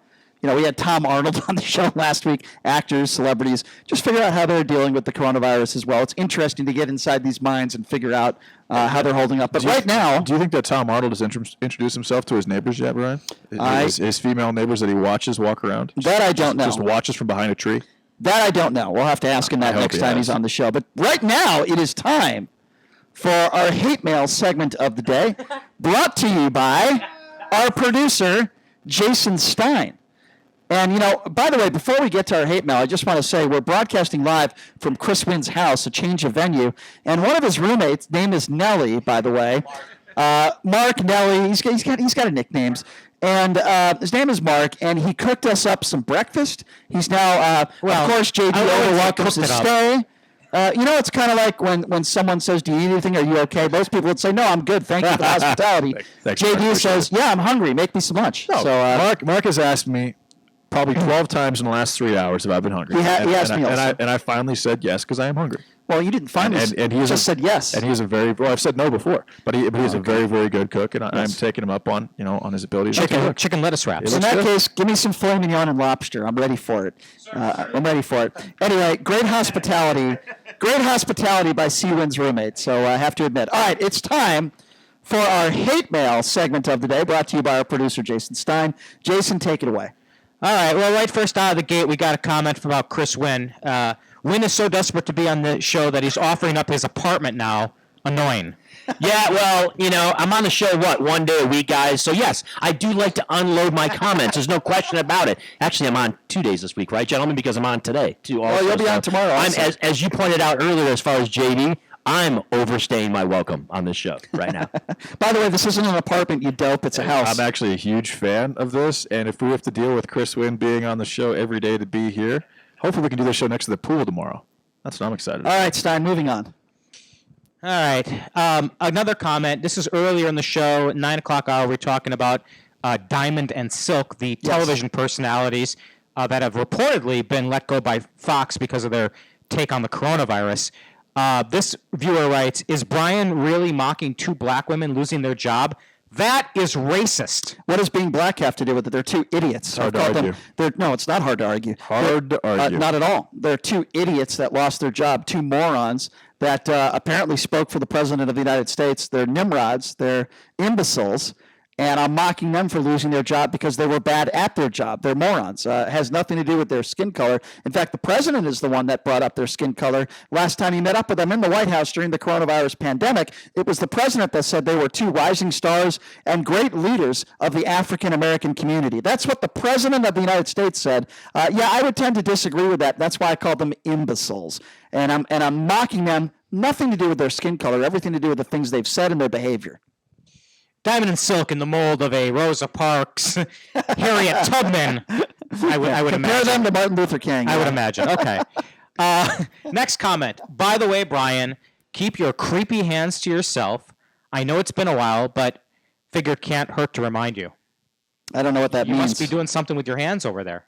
Keep my hands to myself. I'm sitting with four guys. I don't know what this person saw, but they said your hands are going wild. I don't know. Maybe it's the same person that's talking about Joe Biden, a woman that alleges him of sexual misconduct in '93, but kept her or his mouth shut over 25 women during Donald Trump's administration. You know what, Brian? There's 7 women now that have accused Joe Biden of sexual assault. Really? Why have we only heard of one then? 7. We'll talk about it. Okay, I don't know what you're talking about. Okay. I haven't heard that at all. And I don't, What? I don't know. He says 7 women have come forward and accused Joe Biden of sexual misconduct. Fox News reported on that. Well, I know of one that has accused him. That's what I read, obviously. And there's countless photos of Joe Biden leaning over young women and smelling their hair. But that's neither here nor there. Okay. Yeah, there's several. Just one, actually. In Biden's defense, women's hair smells nice. Yes, okay. I'm not denying that. So does Chris Wynn's pubes. Ask his roommate. Okay. Next comment. And this was earlier. I think we were talking about Howard Stern. Really caught me off guard. We were talking about Howard Stern earlier in the show, and he was joking on his own show. JD didn't think it was a joke, but Howard Stern says that he hopes that Trump supporters all get together in a rally and drink bleach and die. And to that, this viewer writes, JD just became the PC snowflake that can't take a joke that he himself is always complaining about. I have never made a joke like that once in my life, and I probably never will, because I think that's totally over the top. You want to not support Donald Trump? Fine. But suggesting that his followers in the thousands drink bleach and die? To me, he should be off the air for that statement. And I'm sure that's what he definitely wants. And I will stand by that. I don't know why he would. The guy's worth $640 million and has a $50 million house in the Hamptons. But when you make statements like that, it's hard to think otherwise, my friend. Stein, go ahead. Next comment. Brian doesn't care if people go back to work. He has the luxury of still getting his paycheck while sitting in his apartment in his bathrobe. It's a slap in the face to all unemployed Nevadans. I talk to people, friends of mine, people every day that are unemployed. In fact, I also talk to people, a personal friend of mine that lost his mother from the coronavirus. I talk to people every day. For you to make a statement like that is idiotic. You're an absolute buffoon, and you're probably one of those idiots protesting with your Confederate flag down on the strip. Go ahead, Stein. At some point during the show, if you were listening to all 3 hours, we had some kind of weird power outage at Beasley Broadcasting, and I guess the mics were still on. And so one of us, I don't remember who, it was probably me, one of us said something about, hey, the mics are hot. And this person picked up on that, thought that was very suspicious. What was that you guys were saying when you went to commercial on live radio? Don't say anything stupid. We can't turn the mics off. Well, that's what you do on YouTube. You got us. You got us there. That's what you do on YouTube every day in your mom's basement. Go ahead, Stein. I think the thing is what if I said that, I think I meant like don't drop any F-bombs or anything like that. Here's what we said. I think what we said. Hey, that idiot. We always say stupid things. Here's what we said. That idiot on our YouTube page that makes a comment about us. Ooh, the mics are hot. I think that's what we were talking about. That's the kind of person that'll drink bleach. I'll explain it. Our board op did not have control of the show at that point, and if we were to say a couple of swear words, the station and Beasley could get fined. They could get fined by the FCC. But that person on our YouTube page is not intelligent enough and does not deserve an explanation. They think that we're going to be like this is some kind of cabal. Or they just don't understand radio, which I don't know what. Which now hopefully they do. I don't know what they mean. Go ahead, Stein. I'm glad Next. I'm just glad they're not. Ready? Who is this? Mr. Producer? Yeah, sorry. I'm Mark Levin. Mr. Producer. I shouldn't. Who's next, Mr. Producer? I got to play this straight. Mr. Producer? Next comment. And this is kind of a compliment for you, JD, but a back slap in the face to Brian. JD, you're the epitome of patience. How much high blood pressure medicine are you on? You are barely allowed to give your opinion on the show and make your point. Does Brian's mom own the station? Actually, my mom has none of my family members have anything to do with the station. Actually, so that's not factual. I wish they did. Actually, that would mean I'd be rich. I wish they did. But Mabel Shapiro does reach out to me on a regular basis. I don't know who that is. And that is Brian's mother. No, it's not. I don't know who that is. But no, yeah. If anybody's on high blood pressure medication, by the way, it's me. It is. Actually, No, I drink a lot of water, and I deal with things a little different than my co-host does. We'll put it that way. Yeah. He reads about conspiracy theories, and I don't. That's the difference between JD and Brian Shapiro. Next viewer, did you hear about the guy listening to the Vegas Take that drank bleach because Brian is such a lib lover? A lib lover? Is that a question? He's implying that you're so intolerable to listen to that you'd rather drink bleach and kill yourself. Then listen to you. Yeah. Gotcha. Are you okay with that, JD? I mean, that's kind of like a. Are you okay with that comment? An inadvertent blame. So are you okay with that? Telling somebody that I should drink bleach? No, he's saying because you were very angry at Howard Stern. You're flipping it. Oh, okay. He's saying that listening to you is better. Thank you. Or drinking bleach and dying is better than listening to you. He's saying that listening to you is making him drink bleach. Well, then you know what? He driven to drink bleach. Well, let me respond to that. Like that scene in Airplane where the person hangs themselves. Can I respond to that? Yeah. If this guy right now decided to drink bleach and listen to Donald Trump, wouldn't feel bad for him at all. Obviously. He can do whatever the heck he wants. He's an adult. And if listening to our show would force him to do that, then I hope he listens to our show again tomorrow. Go ahead, Stein. This is the last one I got, and then we're gonna have to, break for the day. Oh. Yeah. And I don't know. I'm why am I even reading this? I'm losing my voice today. JD always feels neglected, so I'm gonna say something. I guess that's kind of nice. Well, I'm not saying it. Patrick is saying it. No, don't do it. I will you know what? I won't say it. You're right. What are you talking about? This because it's supposed to be hate mail. Well, give me some. Whatever. Fine. Yeah. All right. JD is a legend. Keep being amazing. Oh, I like that. That's good. I guess that's a. But see, the thing is, when every time you get a compliment, it's an anti-Brian. Right. So when I get a compliment, it's hate mail to Brian. Correct. So it's still hate mail. It's implied. I want to know what type of bleach that guy drank this morning. That's what I want to know. Anyway, we're going to talk more about that tomorrow. We'll talk more about someone in Kansas who drank some Lysol and they're in the hospital. Right, okay. Yeah, we'll talk about that tomorrow. Also, I want to talk a little bit more about the buffoons out there that are talking about a woman in 1993 that claims that Joe Biden, sexually assaulted her, and these are some of the same people that have kept their mouths shut for the last 3.5 years when we have over 25 women that have accused Donald Trump of sexual assault and rape. So we're going to talk a little bit about that tomorrow and the bias of that and that whole situation, and compare sniffing hair to grabbing them by the P word. So we'll talk about that tomorrow. The similarities and differences. Also, as I mentioned before, Dave Perner, he is the lead singer of Soul Asylum. He'll be joining us on the line again tomorrow as well. The legend himself, Sean Hannity, coming up next, and I really hope he talks about disinfectant and the dangers of it. I'm sure he will. He's coming up next on the Vegas Take. Hope everybody has a great afternoon. Sean Hannity, KDWN Las Vegas, KKLZ HD.